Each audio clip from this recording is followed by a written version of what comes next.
തോം തോം തോമൊക്കെ അച്ഛൻ്റെ കോൺട്രിബ്യൂഷൻ. ഫാസിലങ്ങൾ അന്ന് പറഞ്ഞ കഥയുടെ അത്രയും ആ സിനിമ വന്നോ എന്ന് എനിക്കറിയില്ല. ഈ വാഷിംഗ് മെഷീൻ എങ്ങനെ സൗണ്ട് ഉണ്ടാക്കിയെന്ന് വെച്ചാൽ കല്ലില്ലേ, കല്ലെടുത്ത് തുണിയിൽ കെട്ടിയിട്ട് വാഷിംഗ് മെഷീനകത്ത് ഇട്ട് ഓൺ ചെയ്തിട്ട് ഒരു സൗണ്ട് ഉണ്ടായി. പിന്നെ തീർച്ചയായിട്ടും വാഷിംഗ് മെഷീനിൽ അൽഫോൺസ് പറഞ്ഞ ഏക ഡിമാൻഡ് മിക്സിങ്ങിൽ, ചേട്ടാ ഞാൻ ഇവിടെ മിക്സിങ് ചേട്ടൻ്റെ അടുത്തിരിക്കാൻ പോകുന്നത് കണ്ണടച്ചിട്ടാണ്. ഭാഗം എന്ന് പറഞ്ഞ സിനിമ ഞാൻ മിക്സ് ചെയ്യുന്ന സമയത്ത് അൽഫോൺസിൻ്റെ അടുത്ത് ചോദിച്ചു, ചേട്ടാ പ്രിയൻ സാർ വർക്ക് ചെയ്യുന്നത് എനിക്ക് കാണണമെന്നില്ല ആഗ്രഹമാണ്. ഞാൻ പുറകെ വന്നിരുന്നോട്ടെ, ഞാൻ മിണ്ടത്തില്ല, മിക്സിങ് നടന്നോട്ടെ, പുറകെ വന്നിരുന്ന് എങ്ങനെയാണിത് നിങ്ങൾ ചെയ്യുന്നതെന്ന് കണ്ടുപഠിക്കും. 3 മാസം എടുത്ത് ഞാൻ ജോലി ചെയ്തു. എൻ്റെ ഹാർട്ട് ആൻഡ് സോൾ അതിൽ കൊടുത്തിട്ട് വർക്ക് ചെയ്തു. അടുത്ത ദിവസം ഇവരൊക്കെ വന്നിരുന്ന് ഹാർഡ് ഡിസ്ക് കണക്ട് ചെയ്ത് ഹാർഡ് ഡിസ്ക് അടിച്ചു പോയി. ഹാർഡ് ഡിസ്ക് പോയി. ഞാൻ ബാക്കപ്പ് ഇല്ല, ഒന്നുമില്ല. ഞാൻ 3 മാസത്തിൻ്റെ അടുത്ത ജോലി.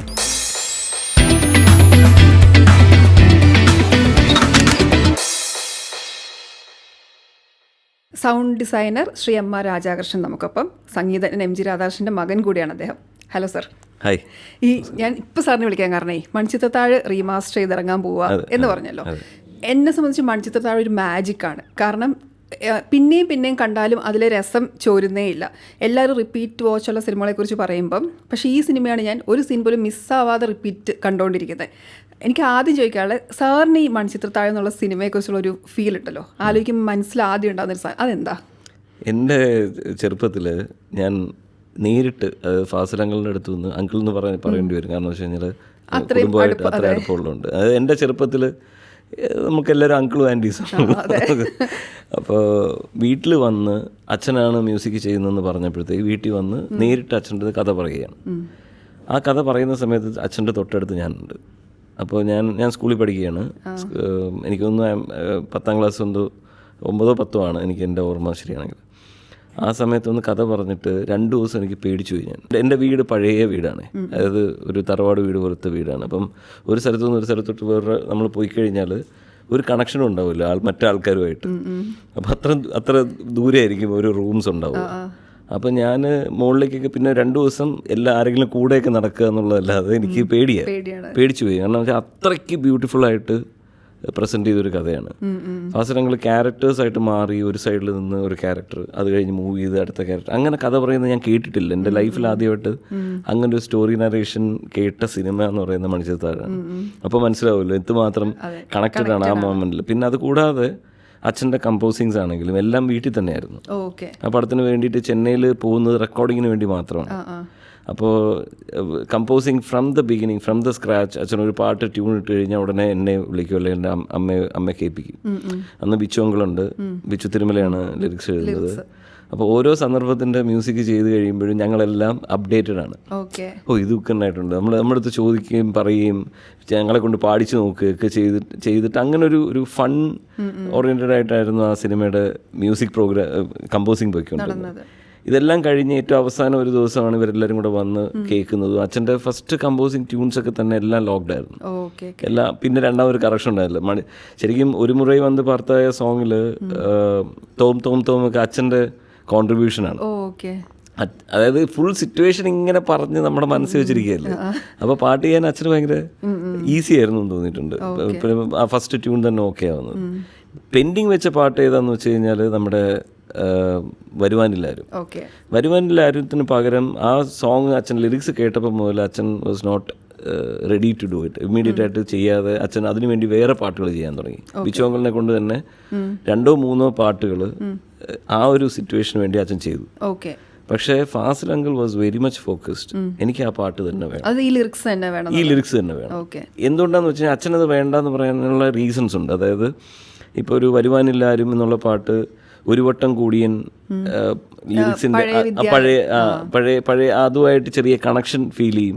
ഒരു വട്ടം കൂടിയൻ, പലവട്ടം പൂക്കാലം, ആ ഫ്രേസിംഗ് ഒക്കെ അങ്ങനെ കണക്ഷൻ വരും എന്ന് പറഞ്ഞിട്ട് അച്ഛൻ പിന്നെ എങ്ങനെ ട്യൂൺ ഇട്ടാലും അതുമായിട്ട് സാമ്യമുണ്ട് എന്ന് പറയാനുള്ള സാധ്യത അച്ഛൻ കാണുന്നുണ്ടായിരുന്നു. അപ്പോൾ അതുകൊണ്ട് തന്നെ അച്ഛൻ അത് വേണ്ട, നമുക്കിത് ചെയ്യാം, വേറെ ട്യൂൺ ലിറിക്സ് ചെയ്യാം എന്ന് പറഞ്ഞാൽ അച്ഛൻ എപ്പോഴും വേറെ 3 പാട്ടോളം ചെയ്തിട്ടുണ്ട് എൻ്റെ ഓർമ്മ ശരിയാണെങ്കിൽ. അപ്പോൾ അത് ഗംഭീര പാട്ടുകളായിരുന്നു.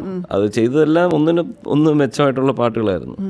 പക്ഷേ Fazil uncle was very much focused. അപ്പോൾ എപ്പോഴും ചെയ്യാതെ പിന്നെ ചെന്നൈയിൽ എൻ്റെ അടുത്ത ഓർമ്മ എന്ന് പറയുന്നത് ചെന്നൈയിലേക്ക് റെക്കോർഡിങ്ങിന് പോകുമ്പോൾ ഞാൻ പറഞ്ഞു ഞാനും കൂടെ വരും. കാരണം ഇത്രയും കണക്റ്റഡ് ആയി നമ്മൾ തുടക്കം മുതൽ കേട്ടുകൊണ്ടിരുന്നതുകൊണ്ട് ഞാൻ റെക്കോർഡിങ്ങിന് സാധാരണ അച്ഛൻ്റെ കൂടെ പോകുന്ന ട്രിവാൻഡ്രത്തോ അല്ലെങ്കിൽ കൊച്ചിയിലോ നടക്കുന്ന റെക്കോർഡിങ്സിന് കൂടെ പോകുമായിരുന്നെങ്കിലും ഔട്ട്സൈഡ് കേരള പോകുന്നത് ഫസ്റ്റ് ടൈം ആയിരുന്നു. എൻ്റെ ഫസ്റ്റ് എക്സ്പീരിയൻസ് ആയിരുന്നു. പാട്ട് റെക്കോർഡ് ചെയ്യാൻ പോകും. പാട്ട് റെക്കോർഡ് ചെയ്യാൻ പോയിട്ട് അവിടെ ചെല്ലുമ്പോൾ അപ്പം അവരുടെ അടുത്ത് ഞാൻ ആദ്യമായിട്ടാണ് ചെന്നൈയിലോട്ട് പോകുന്നത്.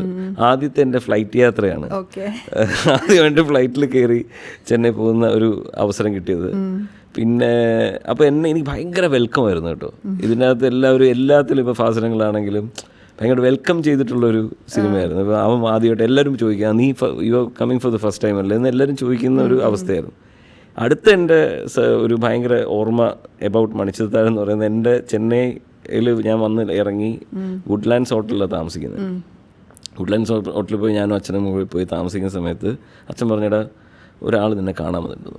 അപ്പോൾ ഞാൻ പറഞ്ഞു അതാരും എന്നെ ഇപ്പോൾ ഇവിടെ ചെന്നൈയിൽ കാണാനാരും നമുക്കൊരു പരിചയമില്ലാത്ത സ്ഥലത്ത് വന്നിട്ട് നീ താഴോട്ട് ചെല്ല് എന്ന് പറഞ്ഞു. ഞാൻ റൂമിൽ നിന്ന് ഇറങ്ങി താഴോട്ട് ചെല്ലുമ്പോൾ ഒരു ബെൻസ് വണ്ടി കിടപ്പുണ്ട്.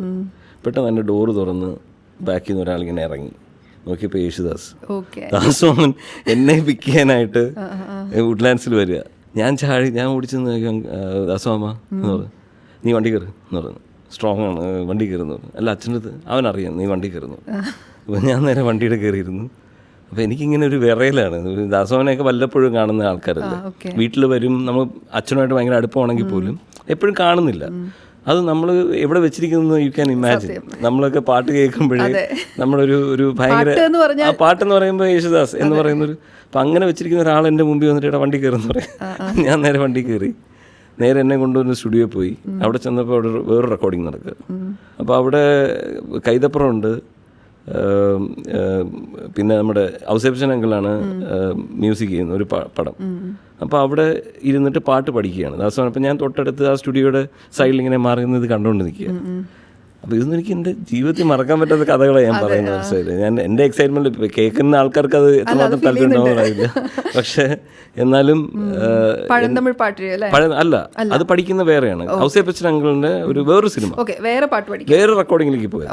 അപ്പം ഞാൻ അവിടെ ചെന്നിട്ട് ആ സ്റ്റുഡിയോയിൽ നിൽക്കുക. അപ്പോൾ അവിടെ കൈതപ്പുറമുണ്ട്, ഔസേപ്പച്ചൻ അങ്കിളുണ്ട്.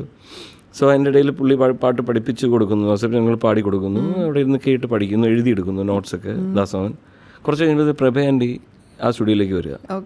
വന്നിട്ട് ഉടനെ ഒരു സെക്കൻഡ് എന്ന് പറഞ്ഞിട്ട് എന്നെയും വിളിച്ചിട്ട് നേരെ വെളിയിൽ വന്നിട്ട് പ്രഭേൻ്റെ അടുത്ത് പറഞ്ഞു, എടി ഇവൻ ഫസ്റ്റ് ടൈമാണ് ചെന്നൈ, നീ ഇവനെയും വിളിച്ചുകൊണ്ട് ചെന്നൈ ഫുള്ളൊന്ന് കറങ്ങണം, എന്നിട്ട് ഇന്ന സ്ഥലത്ത് വരണം. ഏതോ സ്ഥലം പറഞ്ഞു. ഞാൻ ഈ റെക്കോർഡിങ് കഴിഞ്ഞിട്ട് നേരെ അങ്ങ് വരാം, അവൻ എന്താ വേണ്ടതെന്ന് വെച്ചാൽ മേടിച്ചു കൊടുക്കണം എന്ന് പറഞ്ഞിട്ട് നേരെ ഒരു മാരുതി വാനിനകത്ത് കയറിയിട്ട് ചെന്നൈ ഫുൾ കറക്കി. ചെന്നൈ ഫുൾ പോയി. ഞാനിങ്ങനെ ഒന്ന് ഇത് കൊള്ളാമല്ലേ എന്ന് നോക്കിയാൽ മതി, അപ്പം സാധനം മേടിക്കും. ആ അവസ്ഥയിൽ എന്നെ ചെന്നൈ മുഴുവൻ കൊണ്ട് കറക്കിയിട്ട് എനിക്ക് ഇതെന്താ സംഭവിക്കുന്നത്, ഒരു ഡ്രീം വേൾഡിൽ ഇങ്ങനെ ഓടിക്കൊണ്ടിരിക്കുന്ന ഒരു അവസ്ഥ. ഞാൻ അങ്ങനത്തെ ഒരു അവസ്ഥയിൽ. എന്നിട്ട് ഒരു സ്ഥലത്തെത്തിയപ്പോഴത്തേക്ക് ദാസവൻ അവിടെ വന്നു. ഒരു തുണിക്കടയായിരുന്നു. അപ്പോൾ ലാസ്റ്റ് സ്റ്റോപ്പ് അതാണെന്ന് മനസ്സിലായി. നീ അവിടെ ചെന്നു. ഉടനെ ദാസവൻ വന്നു. നീ ഇന്നും മേടിച്ചിട്ടില്ലോടാന്ന് പറഞ്ഞിട്ട് ഒരു ടീഷർട്ട് പുള്ളി എന്നെ സെലക്ട് ചെയ്തു. എൻ്റെ നീ ഇതിട് നല്ലതാന്ന് പറഞ്ഞിട്ട് എൻ്റെ പുള്ളി എന്നെ സെലക്ട് ചെയ്ത്. അപ്പോൾ ഇതൊക്കെ ഒരു വലിയ അനുഭവമല്ലേ. ഇതിൽ കൂടുതൽ മണിച്ചിത്രത്താഴിനെ കുറിച്ച് എന്നെ സംബന്ധിച്ച് ഒരു ചെറുപ്പത്തിൽ, അപ്പോൾ ഈ സിനിമ ഇറങ്ങുമ്പോൾ ആ എക്സൈറ്റ്മെൻറ്റിലാണ് ഞാൻ സിനിമ തിയേറ്ററിൽ പോയി കാണുന്നത്. പക്ഷേ ഇന്നും ഞാൻ എപ്പോഴും പറയുന്നത്, ഇവൻ ഫാസനങ്ങളുടെ അടുത്ത് പോലും പറഞ്ഞിട്ടുണ്ട്, ഫാസനങ്ങൾ അന്ന് പറഞ്ഞ കഥയുടെ അത്രയും ആ സിനിമ വന്നോ എന്ന് എനിക്കറിയില്ല. ഞാൻ എന്ന് വിചാരിക്കുന്ന ഒരാളായിരിക്കും ഞാൻ. മനസ്സിലായില്ലേ? എല്ലാവരും ഭയങ്കരമായിട്ട് ആഘോഷിക്കുന്നുണ്ടെങ്കിൽ ഞാൻ അന്ന് കേട്ട കഥ ഇതിനേക്കാളും ഭയങ്കര വരുന്നുണ്ടോ എന്ന് തോന്നി, എപ്പോഴും തോന്നും. ഓക്കെ, എനിക്ക് ഈ സൗണ്ട് മേഖലയായിട്ട് വലിയ ബന്ധമില്ല, ചില മണ്ടത്തരങ്ങളൊക്കെ ചെയ്യും സാർ, ക്ഷമിക്കണം. No problem. ഇപ്പോൾ ഈ ഒരു സിനിമ റീമാസ്റ്റർ ചെയ്യാന്ന് പറയുമ്പോൾ പലരും ചോദിച്ചു കേട്ടിട്ടുണ്ട്, എന്താ അത് ഉദ്ദേശിക്കുന്നത്? അതായത് കണ്ടന്റിൽ മാറ്റം വരുത്തുമോ, അല്ലെങ്കിൽ പുതിയത് എന്തെങ്കിലും ചെയ്യുമോ, എന്തൊക്കെയാണ്? ശരിക്കും മണിച്ചിത്രത്താഴിന് റീമാസ്റ്ററിംഗിലേക്ക് വരുമ്പോൾ എന്താണ്? അത് നല്ലൊരു ചോദ്യമാണ്. ആക്ച്വലി മണ്ടൻ ചോദ്യമൊന്നുമല്ല, ഗംഭീര ചോദ്യം. അത് ശരിക്കും പറഞ്ഞാൽ നമ്മൾ അന്നത്തെ കാലഘട്ടത്ത് എന്ന് പറയുന്നത് മോണോ ട്രാക്കാണ്. എല്ലാം കൂടെ ഒരുമിച്ച് മിക്സ് ചെയ്ത് ഡയലോഗും മ്യൂസിക്കും എല്ലാം കൂടെ ഒറ്റ ട്രാക്കിൽ മിക്സ് ചെയ്തിട്ട് നമ്മൾ തിയേറ്ററിൽ പോയി കാണുമ്പോൾ സെൻറ്റർ ട്രാക്ക് സ്ക്രീനിൻ്റെ പുറകിൽ ഒരു സ്പീക്കർ ഉണ്ടാവും, അതിൽ കൂടെ മാത്രം ശബ്ദം വന്ന് അത് വെച്ചിട്ടാണ് ആ സിനിമ ഇത്ര ഇമ്പാക്റ്റ് ഉണ്ടാക്കിയത് ആ കാലഘട്ടത്തിൽ. അതായിരുന്നു അന്നത്തെ ഫോർമാറ്റ്, അതേ ഉണ്ടായിരുന്നുള്ളൂ. പക്ഷേ ഇന്നത്തെ കാലത്തെന്ന് പറയുന്നത് ഡോൾബി അറ്റ്മോസ് അല്ലെങ്കിൽ 7.1 5.1 എന്ന് പറയുമ്പോഴത്തേക്ക് ഇതൊരു വാസ്റ്റ് സാധ്യതയാണ്. ഇപ്പം നമ്മളൊരു തിയേറ്ററിക്കൽ എക്സ്പീരിയൻസ് ആണ് അത് കൊടുക്കുന്നത്. കാരണം നമ്മളിപ്പം എവിടെ ഇരിക്കും, ഇപ്പോൾ കാട്ടിലിരിക്കുകയാണെങ്കിൽ നമ്മൾ കണ്ണടച്ച് കഴിഞ്ഞാൽ കാടാണ് എന്ന് തോന്നുന്ന വിധത്തിലുള്ള ഫോർമാറ്റ്സ് ആണ് ഇപ്പം നമ്മുടെ നാട്ടിൽ അവൈലബിൾ ആയിട്ടുള്ളത്. അപ്പോൾ നമ്മൾ അതിലേക്ക് ഇത് കൊണ്ടുവരുമ്പോൾ എനിക്കുണ്ടായിരുന്ന പ്രശ്നങ്ങളെന്ന് പറയുന്നത് ആകെ ഒരു ട്രാക്കേ ഉള്ളൂ, ഒരു ബാക്കപ്പ് ഇല്ല, സോങ് ഒന്നും തന്നെ എല്ലാം മോണോയാണ്. അപ്പോൾ ഇപ്പോൾ ഒരു പടം ഇറങ്ങിയല്ലോ, എൻ്റെ ദേവദൂതൻ ഇറങ്ങി. ദേവദൂതൻ്റെ പ്ലസ് പോയിന്റ് എന്താണെന്ന് വെച്ച് കഴിഞ്ഞാൽ അന്ന് അവർ ചെയ്യുമ്പോഴേ പടം ഇറങ്ങുന്ന സമയത്ത് അത് DTS ആയിരുന്നു, 5.1 ചെയ്തതാണ്, H. ശ്രീധർ മിക്സ് ചെയ്ത പടമായിരുന്നു. അപ്പോൾ അത് അദ്ദേഹം അന്ന് 5.1 വർക്ക് ചെയ്ത പടത്തിനെ വീണ്ടും ബ്യൂട്ടിഫൈ ചെയ്ത് കൊണ്ടുവരിക ചെയ്തു. അത് കുറേ കൂടെ നമുക്ക് എന്താ പറയുക, അതിൻ്റെ അകത്തുള്ള ഇൻപുട്ട് നമുക്ക് കണ്ടൻസ് അവൈലബിൾ ആണ്, ഡിജിറ്റലി അവൈലബിൾ ആണ്. ഇതെന്ന് പറഞ്ഞാൽ അനലോഗ് മറ്റേ ഫിലിമിലിരിക്കുന്ന സാധനത്തിനെ വേണം നമ്മൾ റീമാസ്റ്റർ ചെയ്ത് കൊണ്ടുവന്ന് അത് നമ്മൾ ഫസ്റ്റ് എങ്ങനെ ചെയ്യുന്നതെന്ന് വെച്ചാൽ ആദ്യം ഡയലോഗിനെ തനിച്ചെടുക്കും. അത് ഇപ്പോഴത്തെ പ്ലഗിൻസ് അവൈലബിൾ ആണ്, ഇപ്പോൾ AI പ്ലഗിൻസ് ഒക്കെ ഒരുപാട് അവൈലബിൾ ആണ്. നമ്മളപ്പോൾ ഡയലോഗിനെ മാത്രം എക്സ്ട്രാക്ട് ചെയ്തെടുക്കും, അത് ഓരോ സീൻ വൈസ് എക്സ്ട്രാക്ട് ചെയ്തെടുക്കണം. മാക്സിമം ക്ലീൻ ചെയ്ത് എടുത്തതിന് ശേഷം എന്താണോ പണ്ട് ചെയ്തിരുന്നത് അത് വീണ്ടും, ഇപ്പോൾ ഒരു മ്യൂസിക് ഡയറക്ടർ, ഇപ്പം ബെന്നിച്ചേട്ടനാണ് ഇതിൻ്റെ അകത്ത് അച്ഛൻ്റെ അസിസ്റ്റൻ്റായിട്ടൊക്കെ വർക്ക് ചെയ്ത ആളാണ് ബെന്നിച്ചേട്ടനാണ് ഈ മനുഷ്യത്താണ് കംപ്ലീറ്റ് വർക്ക് ചെയ്തിരിക്കുന്നത്. മ്യൂസിക് ചെയ്തേക്കുന്നത് രണ്ടാമത് ചെയ്തു, സെയിം സാധനം. ഇപ്പം നമ്മളിപ്പോൾ അതിൻ്റെ അകത്തൊരു തെറ്റുണ്ടെങ്കിൽ ആ തെറ്റ് പോലും ഒരു റീസെൻ്റ്ലി എനിക്ക് ഇതിൻ്റെ ട്രെയിലർ ഇറങ്ങിയപ്പോൾ എനിക്കൊരു അനുഭവം ഉണ്ടായി. ഒരാൾ ട്രിവാൻഡ്രത്തു നിന്ന് എനിക്ക് മെസ്സേജ് അയച്ചു. ഇതാണ് മെസ്സേജിൻ്റെ ഉള്ളടക്കം, പറയുന്നുണ്ടെന്ന് തോന്നരുത്, ഞാനിങ്ങനെ ട്രെയിലർ കാണാൻ ചാൻസ് ഉണ്ടായി. അത് ഞാൻ ഒരുപാട് കഷ്ടപ്പെട്ടാണ് സാറിൻ്റെ നമ്പർ ഞാൻ പലയിടത്തും ചോദിച്ചാണ് ഈ നമ്പർ എടുത്തത്. ഇതിൻ്റെ അകത്ത് ഒരു കിണ്ടി വീഴുന്ന ശബ്ദമുണ്ട്, ആ കിണ്ടി വീഴുന്ന ശബ്ദം ട്രെയിലറിലുണ്ട്. അത് തെറ്റായിട്ട് തോന്നി സാർ. അത് ആദ്യത്തെ കണ്ടന്റിലുണ്ട്, അപ്പോൾ കൃത്യമായിട്ട് അതിൻ്റെ വെയിറ്റ് ഫീൽ ചെയ്യാൻ പറ്റുമായിരുന്നു. ഒറിജിനൽ കിണ്ടിയാണ്, മറ്റേ ഓടുണ്ടാക്കിയ ശബ്ദമാണെന്ന് ഫീൽ ചെയ്യുമായിരുന്നു. ഇപ്പോൾ ഒരു പാത്രം വീഴുന്ന പോലത്തെ ഒരു ശബ്ദമാണ് എനിക്ക് കിട്ടുന്നത്. സാർ ഒന്ന് നോക്കണം. ഞാൻ ഇങ്ങനെ ഞെട്ടി, കാരണം വെച്ചാൽ അത് ഇത്രയും ഇപ്പം ഡീറ്റെയിൽഡ് ആയിട്ട് ആൾക്കാരുടെ മനസ്സിൽ പതിഞ്ഞു പോയ ഒരു സംഭവമാണ്. അപ്പോൾ ഞാൻ വീണ്ടും ഒന്നും കൂടെ റീവർക്ക് ചെയ്തിട്ട് എന്താണോ പണ്ട് ഉണ്ടായതിൽ നമുക്കുണ്ടാക്കിയ കിക്ക്, ഒരു തെറ്റായിരിക്കും, ചിലപ്പോൾ ഒരു ഡിസ്റ്റോഷൻ ആയിരിക്കും. ആ ഡിസ്റ്റോഷൻ നമ്മൾ ഇപ്പോഴും മെയിൻറ്റെയിൻ ചെയ്യണം. അത് ഇപ്പോഴത്തെ കാലഘട്ടത്തിൽ നമ്മളത് ബ്യൂട്ടിഫുൾ ആക്കാൻ നോക്കരുത്. അന്നുണ്ടായ ഒരു മിസ്റ്റേക്കിനെ ആ മിസ്റ്റേക്കായിട്ട് തന്നെ നമ്മൾ പ്രസൻറ്റ് ചെയ്യണം. കാരണം അതായിരിക്കും ചിലപ്പോൾ അവന് ഒരു ഓഡിയൻസ് എന്നുള്ള രീതിയിൽ അവർക്ക് കിട്ടിയ ആ ഒരു ഗൂസ് ബംസ് നമ്മൾ ഇല്ലാതാക്കാൻ പാടില്ല. അപ്പം നമ്മൾ ആ മിസ്റ്റേക്സിനെ കുറച്ച് വൃത്തിയായിട്ട് കാണിക്കുക എന്നുള്ളതാണ്. അപ്പോൾ അത് തന്നെയാണ് ഈ സിനിമയ്ക്കകത്ത് ഓരോ സീനിലും നമ്മൾ ശ്രമിച്ചിരിക്കുന്നത്. ഇപ്പോൾ ഒരു മ്യൂസിക് ചെയ്തിട്ടുണ്ടെങ്കിൽ ആ മ്യൂസിക്കിൽ ആ വയലിൻ വായിച്ചിരിക്കുന്ന വിധം അങ്ങനെ തന്നെ റീക്രിയേറ്റ് ചെയ്യുക എന്നുള്ളതാണ്. എന്നാൽ അത് എന്തിനങ്ങനെ ചെയ്യുന്നു എന്ന് ചോദിച്ചാൽ, ഇപ്പോൾ മോണോ ട്രാക്കിലേക്ക് നമുക്ക് വന്നിരിക്കുന്ന ശബ്ദത്തിന് നമ്മൾ ലെഫ്റ്റ് റൈറ്റ് സറൗണ്ടിലൊക്കെ കൊടുത്ത് അതിനെ കുറെ കൂടെ ഇലാബറേറ്റ് ചെയ്ത് കേൾപ്പിക്കുക എന്നുള്ളത്. മനസ്സിലായോ? അപ്പോൾ ഒരു എക്സ്പീരിയൻസ്, ഇപ്പോൾ തിയേറ്ററിൽ പോയിരുന്ന് കാണുമ്പം ഷൂന്ന് കേട്ട സംഭവം നല്ല ഗനഗംഭീരമായിട്ട് കേൾക്കാൻ പറ്റുന്നുള്ളതാണ് ഇതിൻ്റെ പ്രത്യേകത. ഇപ്പോൾ പാട്ടാണെങ്കിലും നമുക്ക് പാട്ട് രണ്ടാമത് പാടിപ്പിക്കാനൊന്നും പറ്റിയിട്ടില്ല. അത് ബഡ്ജറ്റൊക്കെ ഒരുപാട് ചിലവാകുന്ന കാര്യമാണ്. അപ്പോൾ അതുകൊണ്ട് നമ്മളെന്തോ എനിക്ക് AI ചെയ്തിട്ട് അതിനെ സ്പ്ലിറ്റ് ചെയ്തു, വോയിസിനെ സ്പ്ലിറ്റ് ചെയ്തു, ഓർക്കസ്ട്ര സ്പ്ലിറ്റ് ചെയ്തു, എന്നിട്ട് അതിനെ മാക്സിമം ബ്യൂട്ടിഫുൾ ആക്കാനായിട്ടാണ് ഈ സിനിമയിൽ ശ്രമിച്ചിരിക്കുന്നത്. എന്നാലും അത് നന്നായിട്ട് വന്നിട്ടുണ്ട്. കാണുന്ന എല്ലാവരും തന്നെ ഭയങ്കര അഭിപ്രായമാണ്. ഇപ്പം ശോഭന മാമൊക്കെ ഇത് ഒരു ഷോ ഉണ്ടായിരുന്നു, ഭയങ്കര ഹാപ്പി ആയിരുന്നു കണ്ടിട്ട്. ഇവരെ കൊണ്ട് വീണ്ടും വർക്ക് ചെയ്യിപ്പിക്കുമ്പം അതുപോലെ തന്നെ ബഡ്ജറ്റും ആവുന്നില്ലേ അല്ലേ? തീർച്ചയായും ഇതിനകത്ത് നല്ല ചിലവുണ്ട്. ഇപ്പം ഈ പറയുന്ന വിഷ്വൽ റീഡിജിറ്റൈസ് ചെയ്യണം. ഇപ്പം അത് ഫിലിമിലായിരിക്കുന്നു, ഫിലിമിൽ നിന്ന് ഓരോ ഫ്രെയിമായിട്ട് സ്കാൻ ചെയ്തെടുത്ത് നമ്മൾ ഡിജിറ്റലിൽ കൊണ്ടുവരണം. ഡിജിറ്റലിൽ കൊണ്ടുവന്നിട്ട് വീണ്ടും കളർ ഗ്രേഡിങ് ചെയ്യണം, വീണ്ടും DI ചെയ്യണം. ചില സീക്വൻസ് ഒക്കെ നമുക്കിപ്പം അന്നത്തെ സമയത്ത് പടം ഇറങ്ങിയ സമയത്ത് ലാഗ് ഉണ്ട് എന്ന് പറഞ്ഞ സീക്വൻസ് ഒക്കെ ഇന്ന് വേണമെങ്കിൽ കട്ട് ചെയ്യാം. അങ്ങനെ ചെയ്യുന്നുണ്ട്. അത് ഈ സിനിമയിൽ ചെയ്തിട്ടുണ്ട്. ഇല്ല, ഇതിൽ അങ്ങനെ ഒരു ഇതിനൊരു ലാഗ് ഉണ്ടായിരുന്നില്ല. പെർഫെക്റ്റ് സിനിമയായിരുന്നു. ഏത് എത്ര ലാംഗ്വേജിലാണ് വന്നത്. എൻ്റെ ഭാഗ്യം എന്ന് പറയുന്നത് എല്ലാ ലാംഗ്വേജിലും ഞാൻ വർക്ക് ചെയ്യാൻ പറ്റിയെന്നുള്ളൂ. അതിനുശേഷം വന്ന ചന്ദ്രമുഖിയിൽ ഞാൻ വർക്ക് ചെയ്തിട്ടുണ്ട്. പിന്നെ ആപ്തമിത്ര എന്ന് പറഞ്ഞ കന്നഡയിൽ വന്നതിൽ അതിൽ ഞാൻ വർക്ക് ചെയ്തിട്ടുണ്ട്. ബൂൽബുലയ ഞാൻ ഫുൾ ഞാനായിരുന്നു ഡിസൈൻ ആൻഡ് മിക്സ്. മറ്റേതിൽ രണ്ടെണ്ണത്തിലും ഞാൻ എൻ്റെ ഗുരുവിനെ അസിസ്റ്റ് ചെയ്യായിരുന്നു. ദീപൻ ചാറ്റർജിയാണ് എൻ്റെ ഗുരു. പുള്ളിക്കാരനെ അസിസ്റ്റ് ചെയ്യായിരുന്നു ആപ്തമിത്രയിലും ചന്ദ്രമുഖിയിലും. പക്ഷേ ഹിന്ദി വന്നപ്പോൾ ഞാൻ ഫുൾ ഞാനാണ് ചെയ്തത്. അപ്പോൾ അങ്ങനെയൊക്കെ ഒരു അത് കഴിഞ്ഞ് ഇപ്പോൾ തന്നെ റീമാസ്റ്ററിങ് വരുമ്പോൾ അതും എൻ്റെ അടുത്ത് തന്നെ വന്നു. മനുഷ്യരുടെ ഒറിജിനലിൽ കമ്പോസിങ് മുതൽ കൂടെ ഇരിക്കുന്നു. അപ്പോൾ എന്തോ ഒരു കണക്ഷൻ, ഭയങ്കര ഡെസ്റ്റിനി അല്ലേ. പിന്നെ ഇതിൽ കൂടുതൽ എന്താ വേണ്ടത്? ചില സിനിമകളുടെ മാജിക് എന്നൊക്കെ പറയുന്നത് അത് ഞാൻ എല്ലാത്തിലും ഞാൻ ഭാഗമാകാൻ എനിക്ക് വിധിച്ചിട്ടുണ്ട്. അതാണ് അച്ഛൻ ചെയ്ത മ്യൂസിക് ഒക്കെ കേൾക്കുമ്പോണ്ടല്ലോ, ചെറുപ്പം തൊട്ടേ അത് കേട്ട് അങ്ങനെ ജീവിക്കുന്ന ആളാണ്. എന്നാൽ പോലും ഈ സിനിമയിലെന്ന് പറയുമ്പോൾ ആളുകൾ അത്രയും സംസാരിക്കുന്നത് അത്രയും മികച്ചതായതുകൊണ്ടാണ്. അതുമായിട്ടുള്ളൊരു ഓർമ്മ എങ്ങനെയാണ് ഈ പാട്ട് കേൾക്കുന്നത്? അതെന്ന് വെച്ച് കഴിഞ്ഞാൽ എൻ്റെ അടുത്ത് പലരും ചോദിച്ചൊരു ചോദ്യമുണ്ട്, എന്തുകൊണ്ട് സൗണ്ടിൽ വന്നു, എന്തുകൊണ്ട് മ്യൂസിക് വന്നില്ല, പാട്ടിലേക്ക് പോയില്ല. ശരിക്കും പറഞ്ഞാൽ ആ ഒരു ചോദ്യമായിട്ട് കണക്ട് ചെയ്യാതെ. കാരണം എന്ന് വെച്ച് കഴിഞ്ഞാൽ ഞാൻ അച്ഛൻ എന്ന് പറയുന്ന ആള് കമ്പോസ് ചെയ്യുന്നത് കണ്ടു വളർന്ന ഒരാളാണ്. സെക്കൻഡ്സ് കൊണ്ട് പാട്ടുണ്ടാക്കുക എന്ന് പറയില്ലേ, അങ്ങനെ ചെയ്യുന്നത്. അപ്പം ഞാൻ പാട്ട് ചെയ്തിട്ടുണ്ട്. ഞാൻ വിൻ്റർ എന്ന് പറഞ്ഞ പടത്തിൽ പാട്ട് ചെയ്ത് ഞാനൊരു 4 ദിവസം എടുത്ത് വേണം ആ ട്യൂണൊന്ന് സെറ്റ് ചെയ്ത് കൊണ്ടുവരാനായിട്ട്. അതേസമയം അച്ഛനൊരു പാട്ട് ചെയ്യുക എന്ന് പറയുന്നത് സെക്കൻഡ്സ്. ഞാൻ തമാശ പറഞ്ഞല്ല, എനിക്ക് കോളേജ് യൂത്ത് ഫെസ്റ്റിവലിന് വേണ്ടിയിട്ട് ഒരു ഗ്രൂപ്പ് സോങ് ചെയ്യണമായിരുന്നു. ഒരു 7 പേജ് ലിറിക്സാണ്. അന്ന് ഞാൻ അച്ഛൻ്റെ അടുത്ത് കൊണ്ടു കൊടുക്കുകയാണ്. ഞാനുണ്ട്, എൻ്റെ കൂട്ടുകാരെല്ലാവരും ഉണ്ട്. കോളേജിൽ നിന്ന് വന്നിട്ട് അച്ഛൻ ഒന്ന് കമ്പോസ് ചെയ്ത് തരുമെന്ന് ചോദിച്ചു. അപ്പോൾ എൻ്റെ അടുത്ത് ചോദിച്ചു, തേങ്ങ പറിക്കുന്നില്ലാണ് അവിടെ പാട്ട് കമ്പോസ് ചെയ്യാൻ കൊണ്ടു തരുന്നത്, നീ ഇങ്ങനെ കൊണ്ടുതരും. ഞാൻ വേറെ പാട്ട് ചെയ്തുകൊണ്ടിരിക്കും. അപ്പോൾ ഗിരീഷ് പുത്തഞ്ചേരി തൊട്ട് പുറകിരിപ്പുണ്ട്. പുള്ളി അവർ രണ്ടുപേരും കൂടി ഇരുന്ന് വേറൊരു പാട്ട് കമ്പോസ് ചെയ്തുകൊണ്ടിരിക്കും. ഇതിൻ്റെ ഇടയിലാണ് ഞാൻ ഈ ഒരു 7 പേജുമായിട്ട് ചെല്ലുന്നത്. അപ്പോൾ അച്ഛൻ പറഞ്ഞു, ഓക്കെ നീ നോക്കട്ടെ എന്ന് പറഞ്ഞിട്ട് ഇങ്ങോട്ട് തന്നു. സൂര്യ ഹേ സൂര്യ 7 കുതിരകൾ പൂട്ടിയ തേരിൽ എഴുന്നള്ളൂ എന്നാണ് ലിറിക്സ്. എനിക്കിപ്പോഴും വളരെ ഓർമ്മയുണ്ട്. അച്ഛൻ ഇങ്ങനെ പേജ് എടുത്തിട്ട് ഇങ്ങനെ മാർക്ക് ചെയ്ത് അങ്ങ് പോയി. 15 മിനിറ്റ് എടുത്തതാണ്. അപ്പോൾ എൻ്റെ കൂടെ വിധു പ്രതാപ് ഉണ്ട്. ഞങ്ങൾ ഒരുമിച്ച്, അതായത് ആ ഗ്രൂപ്പ് സോങ് പാടുന്ന ഞാൻ, വിധു പ്രതാപ്, ഞങ്ങളെല്ലാവരും കൂടെ ചേർന്നാണ് ആ പാട്ട് പാടാനിരിക്കുന്നത്. യൂത്ത് ഫെസ്റ്റിവലാണ്. അപ്പോൾ വിധു പ്രതാപിനോട് തോന്നിയിട്ട് അതിൻ്റെ റെക്കോർഡറുണ്ട്, ഒന്ന് ഓൺ ചെയ്തെന്ന് പറഞ്ഞു. ഓൺ ചെയ്ത് മുമ്പോട്ട് വെച്ചു. എൻ്റയർ പാട്ട് അച്ഛനങ്ങ് പാടി. അത് കണ്ട് വളർന്നിട്ട് എൻ്റെ അടുത്ത് എനിക്ക് ഒരു പാട്ട് ചെയ്യാൻ നോക്കുമ്പോൾ 5 ദിവസം എടുക്കുമ്പോൾ എൻ്റെ കഴിവ് ഞാൻ തന്നെ അനലൈസ് ചെയ്യണ്ടേ. ഈ പണിയേക്കാളും നല്ലത് സൗണ്ട് ചെയ്യുന്നതാണ്. അല്ല, സൗണ്ടിൽ ഞാൻ പണ്ട് മുതലേ എനിക്ക് താല്പര്യം ഉണ്ടായിരുന്നു. പക്ഷേ ക്യാമറ പഠിക്കണമെന്നായിരുന്നു ആഗ്രഹം. ക്യാമറ പഠിക്കണമെന്ന് പോയിട്ട് സൗണ്ടിൽ വന്ന് ലാൻഡ് ചെയ്തു. പക്ഷെ പാട്ടും പഠിച്ചിട്ടുണ്ടല്ലോ. പിന്നെ പാട്ട് അത്യാവശ്യം പഠിച്ചിട്ടുണ്ട്. ഓക്കെ, അത്രേ ഉള്ളൂ. ഞാൻ ഇതിൽ കോൺഫിഡൻ്റ് അല്ല.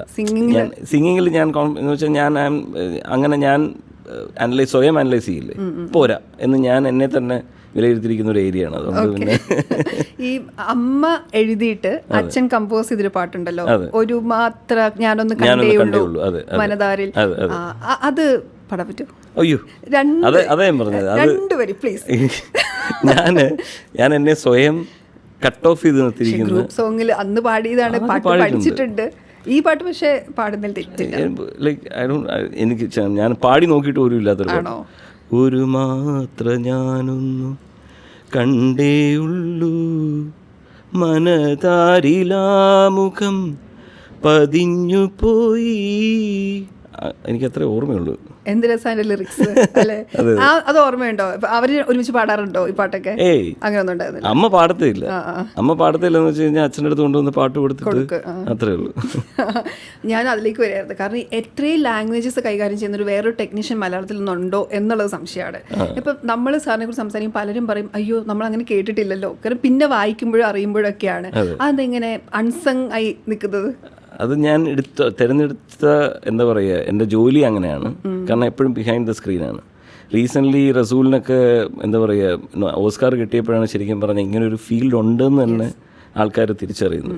പക്ഷേ അപ്പോഴത്തേക്ക് ഞാൻ ഏകദേശം 10-200 പടം ചെയ്ത് കഴിഞ്ഞിട്ടുണ്ട്. ഇപ്പം ഞാൻ തന്നെ കൗണ്ട് ചെയ്തിട്ടില്ല എത്ര പടം ചെയ്തിട്ടുണ്ടെന്നുള്ളൂ. പക്ഷേ 25 കൊല്ലമായിട്ട് ഞാനിത് ഈ ജോലിയിൽ നിൽക്കുകയാണ്. ഇപ്പോൾ നമ്മളൊരു മ്യൂസിക് ഡയറക്ടറിനെ സെലക്ട് ചെയ്യുന്ന പോലെ തന്നെയാണ് ഒരു സിനിമയെ സംബന്ധിച്ച് ഒരു ഓഡിയോഗ്രാഫറിനെ സെലക്ട് ചെയ്യുന്നത്. അവരുടെ വർക്ക് ബേസ് ചെയ്തിട്ടാണ് ഓരോരുത്തർക്കും ഓരോ വർക്ക്. ഇപ്പം കൽക്കി എന്ന് പറഞ്ഞ സിനിമയാണ് ഞാൻ ലാസ്റ്റ് അതർ ലാംഗ്വേജ് ചെയ്തിട്ട് ഏകദേശം 5 ഭാഷയുണ്ടായിരുന്നത്. അത് എന്നെ സെലക്ട് ചെയ്യുന്ന പോയിന്റ് എന്ന് വെച്ചാൽ ഞാൻ ആ സമയത്ത് പോലും അറിയുന്നില്ല ഞാനാ ചെയ്യുന്നതെന്നുള്ളത്. ഈ കൽക്കിയുടെ ഷൂട്ട് നടക്കുന്നുണ്ട്, എല്ലാം നടക്കുന്നുണ്ട്, ഞാനാണ് ഈ പടത്തിൽ വർക്ക് ചെയ്യാൻ പോകുന്നത് എനിക്കറിയില്ലായിരുന്നു. ലാസ്റ്റ് മൂമെൻറ്റിൽ അവർ പെട്ടെന്ന് ഓൾ ഇന്ത്യ ലെവലിൽ 10-200-300 പേരുണ്ട് എൻ്റെ അതേ ജോലി ചെയ്യുന്നവർ. അപ്പോൾ എന്നിലേക്ക് എത്തുമ്പോഴത്തേക്ക് എനിക്കുണ്ടാകുന്ന സന്തോഷം ഭയങ്കരമാണ്. അതെന്തുകൊണ്ടാണെന്ന് വെച്ച് കഴിഞ്ഞാൽ ഇപ്പോൾ ആനിമൽ പോലത്തെ സിനിമ ചെയ്തതുകൊണ്ടും കാന്താര പോലത്തെ സിനിമ ചെയ്തത്, അപ്പോൾ എല്ലാം ചെയ്തതിൻ്റെ പേരിൽ ഇൻഡസ്ട്രിയെ സംബന്ധിച്ച് നോക്കുകയാണെങ്കിൽ എല്ലാവർക്കും എന്നെ അറിയാമെന്നാണ് എൻ്റെ ഒരു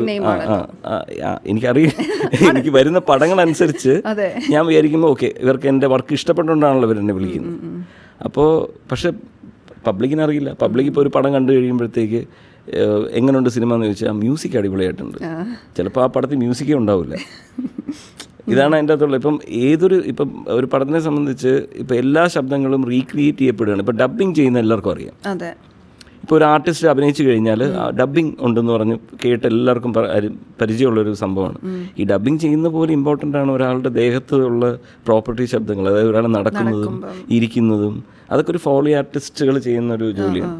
ഇത് ചെയ്യുന്നത് പോലെ തന്നെ ഇമ്പോർട്ടൻ്റ് ആണ് ആംബിയൻസ് ശബ്ദങ്ങൾ. ഇപ്പോൾ കിളിയുടെ ശബ്ദം മാത്രമല്ല, ഇപ്പോൾ ഒരാളെ ഇടിക്കുമ്പോൾ, ഹീറോ ഇടിക്കുമ്പം ധും എന്ന് പറഞ്ഞ് ഇടിയുടെ പഞ്ചിൻ്റെ സൗണ്ട് വരുമ്പോൾ ക്ലാപ്പ് ചെയ്യുന്നുണ്ട്. പക്ഷെ അത് എവിടെ നിന്ന് ഉണ്ടായി എന്ന് ആൾക്കാർക്ക് അറിയില്ല. അതിപ്പോൾ ഇറച്ചി വാങ്ങിയിട്ട് വന്നിട്ട് 10-40 കിലോയുടെ ഇറച്ചി വാങ്ങി അതിൽ തുണി ചുറ്റിയിട്ട് അതിലിട്ട് ഇടിച്ചിട്ട് ശബ്ദം ഉണ്ടാക്കുന്നത്. അങ്ങനെ ഉണ്ടാക്കും. പല രീതികളുണ്ട്. പിന്നെ ഒരു വണ്ടിയുടെ ശബ്ദം ഒരു സിനിമ കേൾക്കുകയാണെങ്കിൽ ആ വണ്ടി വാടകയ്ക്ക് എടുത്ത് ഒരു ഗ്രൗണ്ടിൽ പോയി വണ്ടിയുടെ എല്ലാ ശബ്ദങ്ങളും റെക്കോർഡ് ചെയ്യണം. ഒരു ഡോർ അടയ്ക്കുന്ന ശബ്ദമാണെങ്കിലും വണ്ടി സ്റ്റാർട്ട് ചെയ്യുന്ന ശബ്ദമാണെങ്കിലും ആ സൗണ്ട് എല്ലാം റെക്കോർഡ് ചെയ്തിട്ട് ഈ സിനിമയ്ക്ക് വേണ്ടി കൊണ്ടുവന്ന് എഡിറ്റ് ചെയ്ത് പ്ലേസ് ചെയ്യണം. അങ്ങനൊരു വിഭാഗം ജോലിയുണ്ട്. ഇതെല്ലാം കഴിഞ്ഞ് മ്യൂസിക്കും കഴിഞ്ഞ് ഇതെല്ലാം വന്ന് നമ്മുടെ ടേബിളിൽ വന്നു കഴിഞ്ഞാൽ ഇതെന്ത് കേൾക്കണം. ഞാൻ ഒരു ഓഡിയൻ്റെ ചെവിയായിട്ട് മാറണം. ഞാനൊരു ഓഡിയൻ്റെ ചെവിയായിട്ട് മാറുന്ന സ്ഥലത്താണ് നല്ലൊരു മിക്സ് ഉണ്ടാകുന്നത്. അതായത് നിങ്ങൾ എന്ത് കേൾക്കണ്ട എന്നൊരു ഡിസിഷൻ ഞാൻ എടുക്കണം. ഹൊറർ പടം എവിടെയാണ് ഇമ്പാക്റ്റ്ഫുൾ ആവുന്നതെന്നറിയോ? എവിടെയാണ് നിശബ്ദത വരുന്നുള്ള സ്ഥലത്ത്, അല്ലാതെ ശബ്ദം കേൾക്കുന്ന സ്ഥലത്തല്ല. നിശബ്ദം ഒരു പേടിയാവും ഭയങ്കരമായിട്ട്. എൻ്റെ തിയേറ്ററിൽ ഇരിക്കുന്ന സമയത്ത് സൈലൻസ് വന്നോ, ആൾക്കാർ എന്തുകൊണ്ടാണ് ഒച്ച വയ്ക്കുന്നത്? ഒരു ഹൊറർ പടം കാണുമ്പോഴത്തേക്ക് സൗണ്ട് വരുമ്പോഴത്തേക്ക് എന്നൊക്കെ പറഞ്ഞ് സൗണ്ട് വയ്ക്കും. എന്തിനാന്ന് വെച്ച് കഴിഞ്ഞാൽ ഞാൻ പേടിച്ചിട്ടാ. സൗണ്ട് ഇല്ലാതെ വരുന്ന ഒരു മൊമെൻ്റാണ്, നമ്മളത് കണ്ടുപിടിച്ചെടുക്കണം. ഇപ്പോൾ ഇമോഷൻ നമുക്ക് പല രീതിയിൽ ഇത് ചെയ്യാൻ പറ്റും. അതാണ് മിക്സിൽ കൊണ്ടുവരേണ്ട ഒരു മാജിക് എന്ന് പറയുന്നത്, മനസ്സിലായില്ലേ? കാരണം അവൻ്റെ ചെവിയായിട്ട് മാറണം. ഇപ്പോൾ നമ്മൾ ഇവിടെ ഇരിക്കുന്ന സമയത്ത് ഇവിടെ ഈ ലൈറ്റ് ഉണ്ട്, ആ ശബ്ദമുണ്ട്, നമുക്കതെല്ലാം കട്ട് ഓഫ് ചെയ്തിട്ട് you are focusing on to me, right? ഇപ്പം ഞാൻ പറയുന്ന കാര്യങ്ങളിലോട്ട് ശ്രദ്ധിക്കുകയാണ്. കാരണം ഈ ശബ്ദമൊക്കെ നിങ്ങൾ ബൈപ്പാസ് ചെയ്തു ഓൾറെഡി. പക്ഷേ സിനിമ കാണുന്ന സമയത്ത് തിയേറ്ററിൽ പോയിരുന്ന് കാണുമ്പോൾ സ്ക്രീനിൽ നിന്ന് വരുന്ന എല്ലാ ശബ്ദവും ഓഡിയൻസ് കേട്ടേ പറ്റൂ. ആ കേൾക്കുന്ന സമയത്ത് ആ ഓഡിയൻ എന്ത് കേൾക്കണ്ട എന്ന് തീരുമാനിക്കേണ്ട ഒരു സ്റ്റാൻഡുണ്ട്. അത് ഞാൻ എടുത്തേ പറ്റൂ. അതങ്ങനെയാണ് ഒരു സിനിമ മിക്സ് ചെയ്ത് വരുന്നത്, ഓഡിയൻസിലേക്ക് എത്തുന്നത്. ഇത്രയും പണികൾ അതിൻ്റെ അകത്ത് കിടപ്പുണ്ട്. ഞാൻ ആലോചിക്കുക, ഈ ശബ്ദമില്ലാത്ത സിനിമ കാണുമ്പോൾ ആൾക്കാർ അപ്പോൾ എന്തായിരിക്കും എൻജോയ് ചെയ്തിട്ടുണ്ടാവുക? ഭയങ്കര പാടല്ലേ? അത് ഒന്നുമില്ല. അന്നത്തെ കാലത്ത് ഇത്രയും ഇതില്ലല്ലോ. അപ്പോഴും ശബ്ദമില്ലാത്ത സിനിമ എന്ന് പറയുന്നില്ലേ? ആ തിയേറ്ററിൽ മ്യൂസിക് വായിക്കാനായിട്ട് ഗ്രൂപ്പ് ആൾക്കാർ ഇരിപ്പുണ്ട്. അതെല്ലേ? അന്ന് ഇതിനുള്ള സൗകര്യം ഇല്ല എന്നുള്ളേ ഉള്ളൂ. പക്ഷേ വളരെ ലിമിറ്റഡ് തിയേറ്റേഴ്സിലെ ഈ ശബ്ദമില്ലാത്ത സിനിമ വരാറുള്ളൂ. ശബ്ദമില്ലാത്ത സിനിമ വന്നാലും ഒരു ഗ്രൂപ്പ് ഓഫ് മറ്റേ ഓർക്കസ്ട്ര അവിടെ ഇരുന്ന് ഇത് വായിച്ചുകൊണ്ടിരിക്കുക. ആ പടത്തിന് വേണ്ടിയിട്ട് ലൈവായിട്ട് പ്ലേ ചെയ്യും. അപ്പോൾ ഇത് ഈ സിനിമ കാണിക്കുന്ന എല്ലാ തിയേറ്ററിലും അവരുണ്ടാവും. ശബ്ദമില്ല, സ്പീക്കർ ഇല്ല എന്നുള്ളതേ ഉള്ളൂ. പക്ഷെ ആ ഹാളിൽ അവരൊന്ന് പ്ലേ ചെയ്യുമ്പോൾ എല്ലാം കേൾക്കുകയല്ലേ. അങ്ങനെ അതാ പറഞ്ഞത്, ആ രീതിയിലായിരുന്നു സിനിമ പണ്ട് ഉണ്ടായിക്കൊണ്ടിരുന്നത്. ശബ്ദം ഡിജിറ്റലി ഇല്ല എന്നുള്ളതേ ഉള്ളൂ. ചിലപ്പം സാർ ഇങ്ങനെ ഹൊറർ സ്പെഷ്യലിസ്റ്റ് ആണോ എന്ന് എനിക്ക് തോന്നാറുണ്ട്. കാരണം സാർ തന്നെ ഇൻ്റർവ്യൂവിൽ പറഞ്ഞിട്ടുണ്ടല്ലോ, ഒരു ഹൊറർ സിനിമ വരും, അപ്പോഴാണ് കൂടുതലൊരു സ്പേസ് എക്സ്പ്ലോർ ചെയ്യാനൊക്കെ. അതിലെനിക്കിപ്പം ഈ അടുത്ത കാലത്ത് ഭ്രമയുഗം കണ്ടിട്ടാണ്. ഈ ഭ്രമയുഗത്തിൽ മഴയൊക്കെ ഉണ്ടല്ലോ, എന്ത് രസമാണ് കാണാൻ. ഈ തുടർച്ചയായി പെയ്യാണല്ലോ, പക്ഷെ ആ മഴയുടെ ശബ്ദം ശരിക്കും നമ്മൾ നനയുന്ന പോലെയായിരുന്നു. പിന്നെ അതിൽ ഈ പറയുന്ന ചാത്തൻ്റെ ആ സൗണ്ടുകൾ, അതിൽ നിശബ്ദത. ഭ്രമയുഗത്തിലേക്ക് വരുമ്പോൾ ഉള്ള ഒരു തോട്ടും അതെങ്ങനെയായിരുന്നു? Bramayugam it's a team work. അത് ആദ്യം പറയേണ്ടതെന്ന് വെച്ച് കഴിഞ്ഞാൽ, ഇപ്പോൾ നമ്മുടെ JD എന്ന് പറഞ്ഞ ആളാണ് അതിൻ്റെ അകത്ത് ഇത് ഡിസൈൻ വർക്ക് ചെയ്തിരിക്കുന്നത്. ഞാൻ എൻ്റെ മിക്സിംഗ് എഞ്ചിനീയറാണ്. അപ്പോൾ ആ ഡിസൈൻ ചെയ്തിരിക്കുന്ന സമയത്ത് അതാണ് നേരത്തെ പറയുന്നത്, ഇപ്പോൾ ഒരു ഡയറക്ടർ സിനിമ തുടങ്ങുന്നതിന് മുമ്പ് ഈ ടീമുമായിട്ടൊരു ബന്ധം ഉണ്ടാക്കും. ഇപ്പം എനിക്ക് ആ ഡയറക്ടർ നമ്മുടെ രാഹുലിൻ്റെ ഇതിനു മുമ്പിലത്തെ പടം ഭൂതകാലം, അത് ഞാനാ ചെയ്തത്. അത് ഞാനാ ചെയ്തത്. അപ്പോൾ ആ പടത്തും കൊണ്ട് തന്നെ പുള്ളിക്കാരൻ്റെ ഒരു ഐഡിയ വളരെ വ്യക്തമായിട്ട് എനിക്കറിയാം. സൈലൻസ് ഉണ്ടല്ലോ, ഇങ്ങനെ പേടി അതിൻ്റെ അകത്തൊരു വാഷിംഗ് മെഷീൻ്റെ സൗണ്ട് ഉണ്ട്. ശരിക്കും വാഷിംഗ് മെഷീൻ്റെ സൗണ്ട് നമ്മൾ ഒരു 10-15 പ്രാവശ്യം പല വാഷിംഗ് മെഷീൻ റെക്കോർഡ് ചെയ്ത് കൊണ്ടുവന്ന് പ്ലേസ് ചെയ്തു. ഞാൻ തന്നെ പോയി റെക്കോർഡ് ചെയ്തിട്ടുണ്ട്. എന്നിട്ട് കൊണ്ട് പ്ലേസ് ചെയ്തിട്ട് പോലും രാഹുലിന് അത് ഇഷ്ടപ്പെട്ടിട്ടില്ല. ഈ വാഷിംഗ് മെഷീൻ എങ്ങനെ സൗണ്ട് ഉണ്ടാക്കിയെന്ന് വെച്ചാൽ, കല്ലെടുത്ത് തുണിയിൽ കെട്ടിയിട്ട് വാഷിംഗ് മെഷീനകത്ത് ഇട്ട് ഓൺ ചെയ്തിട്ട് ഒരു സൗണ്ട് ഉണ്ടായി. പിന്നെ തീർച്ചയായിട്ടും വാഷിംഗ് മെഷീൻ കേടാവും, ചീത്തയായി പോയി. പുള്ളിക്ക് ആ സൗണ്ട് മതി. അപ്പം ഞാൻ പറയുന്നത് ഓരോരുത്തരുടെ മൈൻഡിൽ നമ്മുടെ ഇവിടെ ഉണ്ട്, ശബ്ദമുണ്ട്.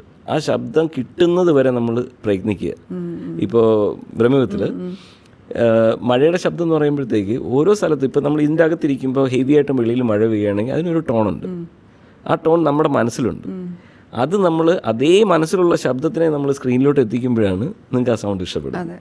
നിങ്ങൾ എവിടെയോ കേട്ടിട്ടുണ്ട്. ഇപ്പോൾ കണ്ണടച്ചിരിക്കുമ്പോഴത്തേ ഞാൻ വീട്ടിൻ്റെ അകത്തിരിക്കുകയാണ്, കണ്ണടച്ചിരിക്കുമ്പോൾ നമ്മൾ വെളിയിലാണ് ഇരിക്കുന്നത്, വരാന്തയിൽ ആ ഓടിൽ വന്നിട്ട് മഴ വീണ് തറയിൽ വീഴുന്ന ഒരു ശബ്ദം നമ്മുടെ ചെവിയിലുണ്ട്. അത് കൃത്യമായി ആ വിഷ്വലുമായിട്ട് നമ്മൾ സിങ്ക് ചെയ്ത് ആ സൗണ്ട് അവിടെ വന്നു കഴിയുമ്പോഴാണ് നമ്മളതുമായിട്ട് ആ ചോദിച്ചതിൻ്റെ റീസൺ അതുകൊണ്ടാണ്. ആ ചങ്ങലയുടെ ശബ്ദമായിട്ട് മാത്രം കേൾപ്പിച്ചു എന്നുള്ളതാണ്. ഇപ്പം നമ്മൾ മിക്സിൽ ഹെവി മ്യൂസിക് ഇട്ടിട്ട് ഈ മഴ ഉണ്ട്, ഹെവി മ്യൂസിക് അവിടെ പ്ലേ ചെയ്തു, മഴയുണ്ടെങ്കിൽ ഈ ചോദ്യം എൻ്റെ അടുത്ത് ഉണ്ടാവില്ല. ഇല്ല, അവിടെ മ്യൂസിക് വേണ്ടാന്ന് വെച്ചതാണ് ഇതിനകത്തുള്ള ഏറ്റവും വലിയ ബ്യൂട്ടി. അത് ഡിസൈൻ ചെയ്യുമ്പോൾ തന്നെ അങ്ങനെയായിരുന്നു. ഡിസൈൻ ചെയ്യുമ്പോൾ അങ്ങനെയല്ല. ഡിസൈനിങ് എന്ന് പറയുന്നത് മെയിൻലി എന്താണെന്ന് വെച്ചാൽ നമ്മൾ ഈ ശബ്ദങ്ങൾ ഉണ്ടാക്കി അവിടെ കൊണ്ട് പ്ലേസ് ചെയ്യാന്നുള്ള, അതാണ് ഡിസൈനിങ്. ഇത് മിക്സ് ചെയ്യുന്ന സമയത്ത് നമ്മൾ എന്താ ചെയ്യുന്നത് വെച്ച് കഴിഞ്ഞാൽ അവിടെ മ്യൂസിക് ഡയറക്റ്റ് ഇടും, ഫുൾ ലെവലിൽ മ്യൂസിക് ഉണ്ടാവും, എഫക്ട്സും ഉണ്ടാവും. നമ്മൾ ഈ എഫക്ട്സ് മാത്രം വെച്ചിട്ട് അത് കേൾപ്പിക്കണോ, അത് മ്യൂസിക് അണ്ടർനീത്തിൽ, അതായത് അടിയിലും എഫക്ട്സിൻ്റെ അടിയിൽ മ്യൂസിക് വെച്ച് കേൾപ്പിക്കണോ, അത് എഫക്ട്സ് താഴെ വെച്ചിട്ട് മ്യൂസിക് മോഡി വെച്ച് കേൾപ്പിക്കണോ? ഇങ്ങനെ 3-4 ഡിസിഷൻസ് ഉണ്ട് നമ്മൾ പടം ചെയ്യുന്ന സമയത്ത്. ഏതിനാണ് കൂടുതൽ ഇമോഷൻ ഓഡിയൻസിന് ക്രിയേറ്റ് ചെയ്യാൻ പറ്റുക എന്ന് പറയുന്നൊരു തീരുമാനമുണ്ട്. ആ തീരുമാനത്തിലാണ് ഇതെല്ലാം സംഭവിക്കുന്നത്. ഇപ്പം ചങ്ങല വരുന്ന സമയത്ത് ചങ്ങലയുടെ പുറത്ത് ബബാങ് എന്ന് പറഞ്ഞ് മ്യൂസിക് ഇട്ടാൽ ചങ്ങല അവിടെ ഉണ്ട്, പക്ഷെ ആ ബബാങ് എന്ന് പറയുന്ന പുറത്ത് കിടക്കുന്ന ആ ശബ്ദത്തിനാണ് ഓഡിയൻസിന് ഇമ്പോർട്ടൻസ്. ചങ്ങല കേൾക്കില്ല. എല്ലാ സിനിമയിലും ഈ പറയുന്ന എല്ലാ ശബ്ദങ്ങളും നമ്മൾ ഡീറ്റെയിൽ ആയിട്ട് വർക്ക് ചെയ്യും, പക്ഷെ കേൾക്കാതെ പോകുന്നതിൻ്റെ കാരണം അതിൻ്റെ പുറത്ത് വരുന്ന മ്യൂസിക്കാണ്. നമ്മളത് ഇപ്പോൾ ഇംഗ്ലീഷ് പടം കാണുന്ന സമയത്ത് ഒരുപാട് പേര് ചോദിക്കും, ഇംഗ്ലീഷ് പടം കണ്ടപ്പോൾ എന്തൊരു ഇമ്പാക്റ്റ് ആയിരുന്നു ആ സാധനം. എന്തുകൊണ്ടാണ് അതെന്ന് വെച്ച് കഴിഞ്ഞാൽ അവർ വെക്കുന്ന മിക്സിങ് ലെവൽ. ഇപ്പോൾ ഏതെങ്കിലും ഇംഗ്ലീഷ് പടത്തിൻ്റെ മ്യൂസിക് അടിപൊളി എന്ന് പറയുന്നത് തോന്നിയിട്ടുണ്ട്? പക്ഷെ നമ്മുടെ നാട്ടിലെ എല്ലാത്തിലും മ്യൂസിക്കാണ് റൈഡ് ചെയ്യുന്നത്. ഈ മ്യൂസിക് റൈഡ് ചെയ്യുന്നതിൻ്റെ റീസൺ എന്ന് വെച്ചാൽ അത് മാത്രമേ കേൾക്കുന്നുള്ളൂ. നിങ്ങൾ അതിൻ്റെ അടിയിലുള്ള ഒരു സംഭവം അതിൻ്റെ അകത്ത് അത്രയും ഹാർഡ് വർക്ക് ചെയ്തിട്ട് അതൊന്നും കേൾക്കുന്നില്ല. നമ്മളത് കേൾപ്പിക്കുന്ന സിനിമകൾക്കാണ് ഈ പറയുന്ന ഒരു കണക്ടിവിറ്റി നമുക്ക് കിട്ടുന്നത്. ഇപ്പോൾ പ്രേമം, ഇപ്പോൾ നേരത്തെ അൽഫോൺസ് പുത്തൻ്റെ കാര്യം പറഞ്ഞു. പ്രേമത്തിൽ അൽഫോൺസ് പറഞ്ഞ ഏക ഡിമാൻഡ് മിക്സിങ്ങിൽ, ചേട്ടാ ഞാൻ ഇവിടെ മിക്സിങ് ചേട്ടൻ്റെ അടുത്ത് ഇരിക്കാൻ പോകുന്നത് കണ്ണടച്ചിട്ടാണ്, ചേട്ടൻ പ്ലേ ചെയ്തു, എനിക്ക് സിനിമ മുഴുവൻ എനിക്കിവിടെ ഉണ്ട്, എനിക്ക് സിനിമ കാണണ്ട, പക്ഷെ ഞാൻ ഇത് ജഡ്ജ് ചെയ്യാൻ പോകുന്നത് ഞാൻ ആ ലൊക്കേഷൻ എനിക്ക് എൻ്റെ മനസ്സിൽ വരുന്നുണ്ടോ. ഒരു ബ്ലൈൻഡ് ഒരാൾ വന്ന് സിനിമ കാണുകയാണെങ്കിൽ നമുക്ക് ചിലപ്പോൾ അൽഫോൺസ് പറയുന്ന ചില കാര്യങ്ങൾ നമ്മൾ വിചാരിക്കും എന്ത് ഇങ്ങനെ പറയുന്നത് എന്ന് തോന്നാവുന്ന പല കാര്യങ്ങളും പ്രസൻറ്റ് ചെയ്യും. പക്ഷേ അൽഫോൺസ് എന്ന് പറയുന്ന ഒരു ഭയങ്കര ജീനിയസാണ്. ആ ജീനിയസിൽ നിന്നും പറയുന്ന പല കാര്യങ്ങളുണ്ട്. അപ്പോൾ അത് അൽഫോൺസ് പറഞ്ഞ ഭയങ്കര പോയിൻ്റാണ്. ഒരു ബ്ലൈൻഡ് വന്ന് പടം കാണുകയാണെങ്കിൽ ബ്ലൈൻഡിൻ്റെ അടുത്ത് ആരും പറഞ്ഞു കൊടുക്കേണ്ട കാര്യമില്ല. ഇപ്പോൾ എവിടെയാണ് നിൽക്കുന്നത്, ഇപ്പോൾ ബാത്റൂമാണോ അല്ലെങ്കിൽ വെളിയിലാണോ അല്ലെങ്കിൽ റൂമിലാണോ, ഇത് ഏതാ സ്ഥലം, പുള്ളിക്ക് അത് കിട്ടും.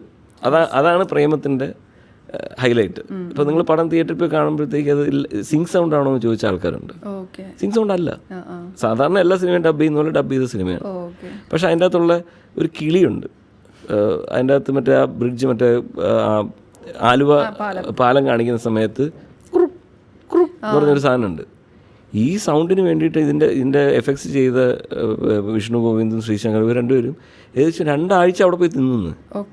ഒരു മൈക്കുമായിട്ട് അവിടെ ഇരിക്കുക ഈ സൗണ്ട് കിട്ടാൻ. കാരണം അത് കിട്ടിയാൽ മാത്രമേ അൽഫോൺസ് സാറ്റിസ്ഫൈഡ് ആവുള്ളൂ. ആ സൗണ്ട് കിട്ടി. അത് പക്ഷെ 2 ആഴ്ചയോളം കാത്തിരുന്നു ആ ശബ്ദം കിട്ടാനായിട്ട്. സോ അപ്പം ഞാൻ പറഞ്ഞില്ലേ, അപ്പോൾ അത് ആ ഒരു ഹാർഡ് വർക്ക് ഇതിൻ്റെ അകത്ത്. മറ്റേ ഞാൻ വീണ്ടും പ്രേമത്തിലേക്ക് വരാം. ഇപ്പോൾ ഈ ശബ്ദം കൊണ്ടുള്ള കാര്യം പറഞ്ഞതുകൊണ്ടാണ്. അതിനകത്ത് ഒരു അമ്മയുടെ ക്യാരക്ടറുണ്ട്. അതായത് നിവിൻ്റെ അമ്മ മീൻകാരി മീൻ മേടിക്കുന്നുണ്ട്.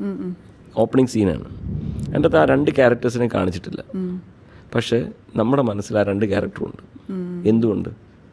അതിനൊരു റീസൺ എന്ന് വെച്ച് കഴിഞ്ഞാൽ ആ ഡബ് ചെയ്തിരിക്കുന്ന അൽഫോൺസിൻ്റെ അമ്മ തന്നെ ആ മീൻകാരിയായിട്ട് ഡബ് ചെയ്തിരിക്കുന്ന അൽഫോൺസിൻ്റെ വീട്ടിൽ മീൻ വിൽക്കാൻ വരുന്ന ചേച്ചി തന്നെയാണ്. അവർ ചെയ്തെന്താ? അവരെന്നും ചെയ്യുന്ന കാര്യം അവർ ചെയ്തിട്ടുള്ളൂ. അപ്പോൾ അത് ഭയങ്കരമായിട്ട് ഓഡിയൻസ് എന്ത് പറ്റി, അതങ്ങ് കണക്റ്റായി. സോ അത് എന്തുകൊണ്ടാണെന്ന് വെച്ച് കഴിഞ്ഞാൽ അവിടെ ആർട്ടിഫിഷ്യലായിട്ട് ഒന്നുമില്ല. നമ്മൾ ആർട്ടിഫിഷ്യലായിട്ട് എന്ത് സിനിമ ചെയ്താലും അത് കണക്റ്റ് ആവില്ല.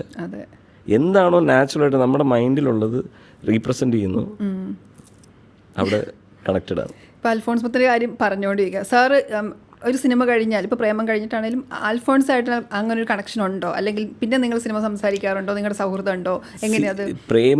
പ്രേമത്തിലോട്ട് എത്തുന്നത് തന്നെ ഞങ്ങളുടെ സൗഹൃദമാണ്. ഓക്കെ, മനസ്സിലായില്ലേ? അത് അൽഫോൺസ് പണ്ട് പോലെ എങ്ങനെയാണെന്ന് വെച്ച് കഴിഞ്ഞാൽ അൽഫോൺസ് ഒരു ഷോർട്ട് ഫിലിം ചെയ്തു, നേരം എന്ന് പറഞ്ഞ ഷോർട്ട് ഫിലിം. അത് മിക്സ് ചെയ്ത് തരുമോ എന്ന് ചോദിച്ചിട്ടാണ് എൻ്റെ അടുത്ത് വരുന്നത്.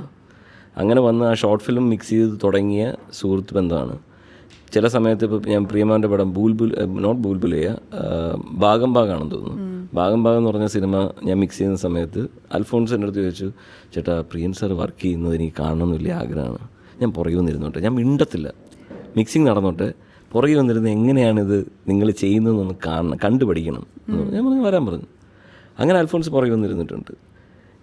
ഇതൊക്കെ നടക്കുന്നതെന്ന് പറഞ്ഞാൽ നേരെ എന്ന് പറഞ്ഞ സിനിമ ചെയ്യുകയും ഡയറക്ടർ ആവുകയും ചെയ്യുന്നതിന് മുമ്പാണ്. ഞാൻ പറയുന്നത് അൽഫോൺസിൻ്റെ പഴയ പഠിച്ചുകൊണ്ടിരുന്ന കാലഘട്ടത്തിലുള്ള കഥയെ പറയും. അപ്പോൾ അന്ന് മുതൽ തുടങ്ങിയ ബന്ധമാണ് അൽഫോൺസുമായിട്ട്, മനസ്സിലായില്ലേ? അപ്പോൾ അത് അതിലോട്ട് എത്തി എന്നുള്ളതാണ്. ആ ഡെഡിക്കേഷൻ ഒന്ന് ആലോചിച്ച് നോക്കൂ. പുള്ളിയുടെ ജോലിയേ അല്ല, പുള്ളി ആ ഭാഗം സിനിമയ്ക്ക് വന്നിട്ട് ഇരിക്കണമെന്നില്ല, പക്ഷെ പുള്ളി അത് പഠിക്കാൻ വേണ്ടിയിട്ടാണ് ഇരിക്കുന്നത്. പുള്ളി പറഞ്ഞാൽ എനിക്ക് പരിചയപ്പെടുത്തുക പോലും വേണ്ട, ഞാൻ പുറകെ ഇരുന്നോളാം, നിങ്ങൾ വർക്ക് ചെയ്യുന്ന കാണാനായിട്ടാണ്. അങ്ങനെ വന്നിരുന്നിട്ടുണ്ട്. അങ്ങനെ എത്രയോ 2-3 പ്രോജക്ട്സ് അൽഫോൺസ് അതേപോലെ വന്നിരുന്നുണ്ട്. പിന്നെ ഇപ്പോൾ സാറിന് ചെയ്യുമ്പം ഭയങ്കര ചാലഞ്ചിങ് എത്തരം സീനുകൾ ചെയ്യാനാണ്? ഈ ആക്ഷൻ ഫൈറ്റ് ചെയ്യാനാണോ? ഭയങ്കര സിമ്പിൾ മൂവി ചെയ്യാനാണ് ഏറ്റവും ടഫ്. ആണോ? ആക്ഷൻ മൂവി ഞാൻ നേരത്തെ പറഞ്ഞില്ലേ, ഒച്ച ഉണ്ടാക്കിയാൽ മതി. നല്ല ഗംഭീരമായിട്ട് സൗണ്ട് ഉണ്ടാക്കി ബഹളം ഉണ്ടാക്കി കഴിഞ്ഞാൽ വി ആർ ഡൺ. പക്ഷേ അതേസമയം ഒരു ഭയങ്കര ഇമോഷണൽ കണക്റ്റുള്ളൊരു സിനിമ, അത് ഭയങ്കര ഡേഞ്ചറസാണ്. ഭയങ്കര ഡേഞ്ചറസാണ്. അതിൻ്റെ അകത്ത് ഒരു ചെറിയ ശബ്ദം പോലും ആ പടത്തിനെ ഡൈവേർട്ട് ചെയ്യും, ഓഡിയൻസിനെ മാറ്റിക്കളയും. അപ്പോൾ അത് ഓഡിയൻസിന് അങ്ങനെ പോലും മാറ്റാതെ ബ്യൂട്ടിഫുള്ളായിട്ട് ചെയ്തു. ഇപ്പം മഞ്ചാടി കുരു എന്ന് പറഞ്ഞ സിനിമ 3 മാസം 4 മാസം എടുത്ത് ഞാൻ തീർക്കാനായിട്ട്. നിങ്ങൾ വിചാരിക്കും എന്താണ് അതിൻ്റെ അകത്തുള്ളത്, ഒരു സാധാരണ സിനിമയല്ലേ? നോ, അതിൻ്റെ അകത്ത് ഞാൻ അഞ്ജലി എടുത്ത് ചിലപ്പോൾ എപ്പോഴെങ്കിലും ഇൻ്റർവ്യൂ ചെയ്യാൻ പറ്റുമ്പോൾ ചോദിച്ചു കഴിഞ്ഞാൽ അഞ്ജലി പറഞ്ഞുതരും അതിൻ്റെ അകത്ത് ഞാനും അഞ്ജലിയും കൂടെ എന്തുമാത്രം കഷ്ടപ്പെട്ടു എന്നുള്ളത്. 3 മാസം ലിറ്ററലി ഞങ്ങൾ അങ്ങനെ ഇരുന്ന് വർക്ക് ചെയ്ത സിനിമയാണ്.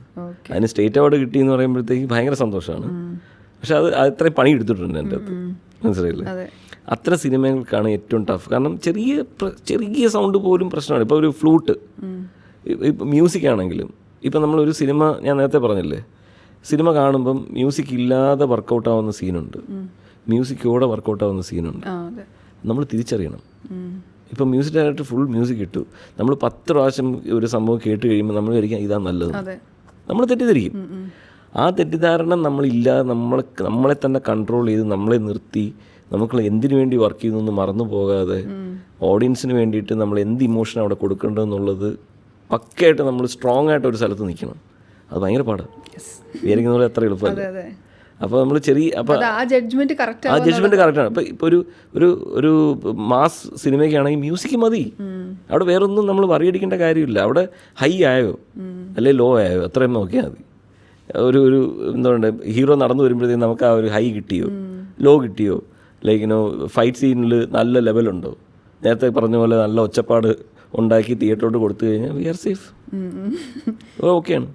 പക്ഷേ മറ്റേ പടത്തിൽ അങ്ങനെയല്ല, വെറുതെ ഒന്നും ഒച്ചപ്പാടുണ്ടാക്കാൻ പറ്റില്ല, കൃത്യമായിരിക്കണം, അതിൻ്റെ അളവ് കൃത്യമായിരിക്കണം. അപ്പോൾ അതുകൊണ്ട് അതിനായിരിക്കും സമയം കൂടുതലെടുക്കുക. ഇപ്പോൾ ഈ 777 ചാർലി പോലത്തെ പടങ്ങളൊക്കെ ചെയ്യുമ്പോഴേ ഈ പട്ടിയുടെ ഇമോഷൻസ്, പട്ടി കരയുമ്പോൾ മ്യൂസിക് വരുന്നത്, പട്ടി കുരയ്ക്കുന്നത്, ഇതിൻ്റെ ഒക്കെ ഡിസൈൻ നിങ്ങളാണോ ചെയ്യുക?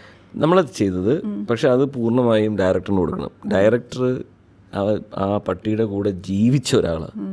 കാരണം ആ പട്ടിയുടെ മൂഡ് അനുസരിച്ചാണ് പുള്ളി ഷൂട്ട് ചെയ്തത്. പട്ടിക്ക് വിഷമം വന്നു കഴിഞ്ഞാൽ അന്നത്തെ ദിവസം പാക്കപ്പ്. സീരിയസ് ആയിട്ട് നടന്ന കാര്യമാണ്. നമ്മുടെ അതിൻ്റെ പടത്തിലെ hero one of the biggest hero ആണ്. പുള്ളിയാണ് അതിൻ്റെ പ്രൊഡ്യൂസറും. ഞാൻ ഓരോ സീൻ കാണിക്കുമ്പോഴത്തേക്ക് പുള്ളി പറയും, മലയാളിയാണ് ഡയറക്ടർ, കാസർഗോഡുകാരനാണ്. പുള്ളി എൻ്റെ അടുത്ത് പറയും, രാജ് സാർ ഇത് കണ്ടില്ല, ഈ സീനിൽ പുള്ളി 2 മണിക്കൂർ ആ കിടപ്പ് കിടന്നു ഈ ഒരു ഷോട്ട് എടുക്കാനായിട്ട്. കാരണം പട്ടി മൂഡ് ഔട്ടായി, മനസ്സിലായില്ലേ? അപ്പോൾ അത് പൂർണ്ണമായും പുള്ളിക്ക് കൊടുക്കണം ആ ക്രെഡിറ്റ്. കാരണം ഞങ്ങൾക്ക് മനസ്സിലായിട്ടില്ല, ഞങ്ങൾ തമ്മിൽ ഇടയ്ക്ക് ഒരു ചെറിയ ഒരസൽ പോലും ഉണ്ടായി ആ സിനിമയുടെ സംബന്ധിച്ച്. എന്നെ സംബന്ധിച്ച് ഒരു പട്ടിയുടെ സൗണ്ട് ഇട്ടാൽ അത് തീർന്നു. പുള്ളി പറയുന്നത് ഇത് ഈ ഇമോഷനിൽ കരയുന്ന സൗണ്ട് അല്ല, ഇതിന് വേണ്ടത് മറ്റേ വേറൊരു ഇമോഷൻ. ഇതിന് വേണ്ടിയിട്ട് എൻ്റെ ടീം പോയി ഈ ചാർലിയുടെ വോയിസ് എല്ലാ രീതിയിലും റെക്കോർഡ് ചെയ്തു.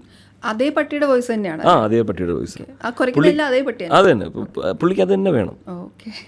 കാരണം വേറൊരു പട്ടിയുടെ അയ്യോ ഇത് ഈ പട്ടിയല്ല, ഇത് ചാർലി അല്ല, ഇത് മറ്റേ പട്ടിയാന്ന് പറയും പുള്ളി. കേട്ട് ഡയറക്ടർ സൈഡിൽ നിന്നിട്ട് ഇത് ചാർലി അല്ല, ചാർലിയുടെ ഈ കുര ഇങ്ങനെ അല്ല, പുള്ളി ചാർലി വിശക്കുമ്പോൾ കരയുന്ന ഇങ്ങനല്ല, ചാർലിക്ക് സങ്കടം വരുമ്പോൾ സൗണ്ട് ഉണ്ടാക്കുന്ന ഇങ്ങനല്ല, സന്തോഷം വരുമ്പോൾ ഇങ്ങനല്ല. ഇങ്ങനെ പറഞ്ഞു കഴിഞ്ഞാൽ നമ്മൾ ഒന്ന് ആലോചിച്ച് ചെറിയ മൂളലേ ഉള്ളൂ. ഈ മൂളലിൽ ഞാൻ തന്നെ ചോദിച്ചു എങ്ങനെയാണ് എൻ്റെ പൊന്നാശാൻ എങ്ങനെ മനസ്സിലാവുന്നത്? എനിക്ക് മനസ്സിലാവുന്നില്ല. ഞങ്ങൾ തമ്മിൽ ചെറിയ ഇതിൻ്റെ പേരിൽ ഞങ്ങൾ ഉടക്കിൻ്റെ അറ്റം വരെ എത്തിയിട്ടുണ്ട്. കാരണം വെച്ച് കഴിഞ്ഞാൽ പുള്ളി പറയും ഇതല്ല. ഞാൻ പറഞ്ഞു ഇത് അല്ലെങ്കിൽ ഏതാണെന്ന് പറ. അല്ല ഇതല്ല, പക്ഷെ നമ്മൾ ഇതല്ല. അപ്പോൾ ഈ അന്ന് റെക്കോർഡ് ചെയ്ത പട്ടിയുടെ സൗണ്ട് ഒരു 3 മണിക്കൂർ ലെങ്ത് ഉണ്ട്, ഇത് മുഴുവൻ ഇരുന്ന് കേൾക്കണം. എന്നിട്ട് അതാ ഇത്. അപ്പോൾ നമ്മൾ 2 മണിക്കൂർ കഴിഞ്ഞ് കേട്ട് കഴിയുമ്പോഴായിരിക്കും ഈ സൗണ്ടാണെന്ന് എന്നാലോചിച്ച് നോക്കി. അപ്പം ഇത്രേ ഉള്ളൂ. ഈ സൗണ്ടിന് വേണ്ടി നമ്മൾ 3 മണിക്കൂർ സ്പെൻഡ് ചെയ്യുക. സോ അത് അപ്പോൾ ആർക്കാ ക്രെഡിറ്റ് കൊടുക്കേണ്ടത്? ഡയറക്ടറിന്. പിന്നെ നിങ്ങൾ അത്രയും മെനക്കെട്ടല്ലോ. മെനക്കെട്ടു. പക്ഷെ അതേ പറഞ്ഞു, അതൊരു final call is directors call. ഈ ആനിമൽസിൻ്റെ ഒക്കെ സിനിമ എന്ത് പാടാല്ലേ? അയ്യോ, അത് അങ്ങനെ അത്രയും കണക്റ്റഡ് ആയിട്ടുള്ള ഡയറക്ടർ കൂടെ ആകുമ്പോഴത്തേക്ക്. ഇപ്പം ഞാനിപ്പോൾ മറ്റ് സിനിമകൾക്ക് ചെയ്തിട്ടുണ്ട് ഒരുപാട് ഏത് പട്ടിയുടെ സൗണ്ടാണെന്ന് പോലും അറിയത്തില്ല.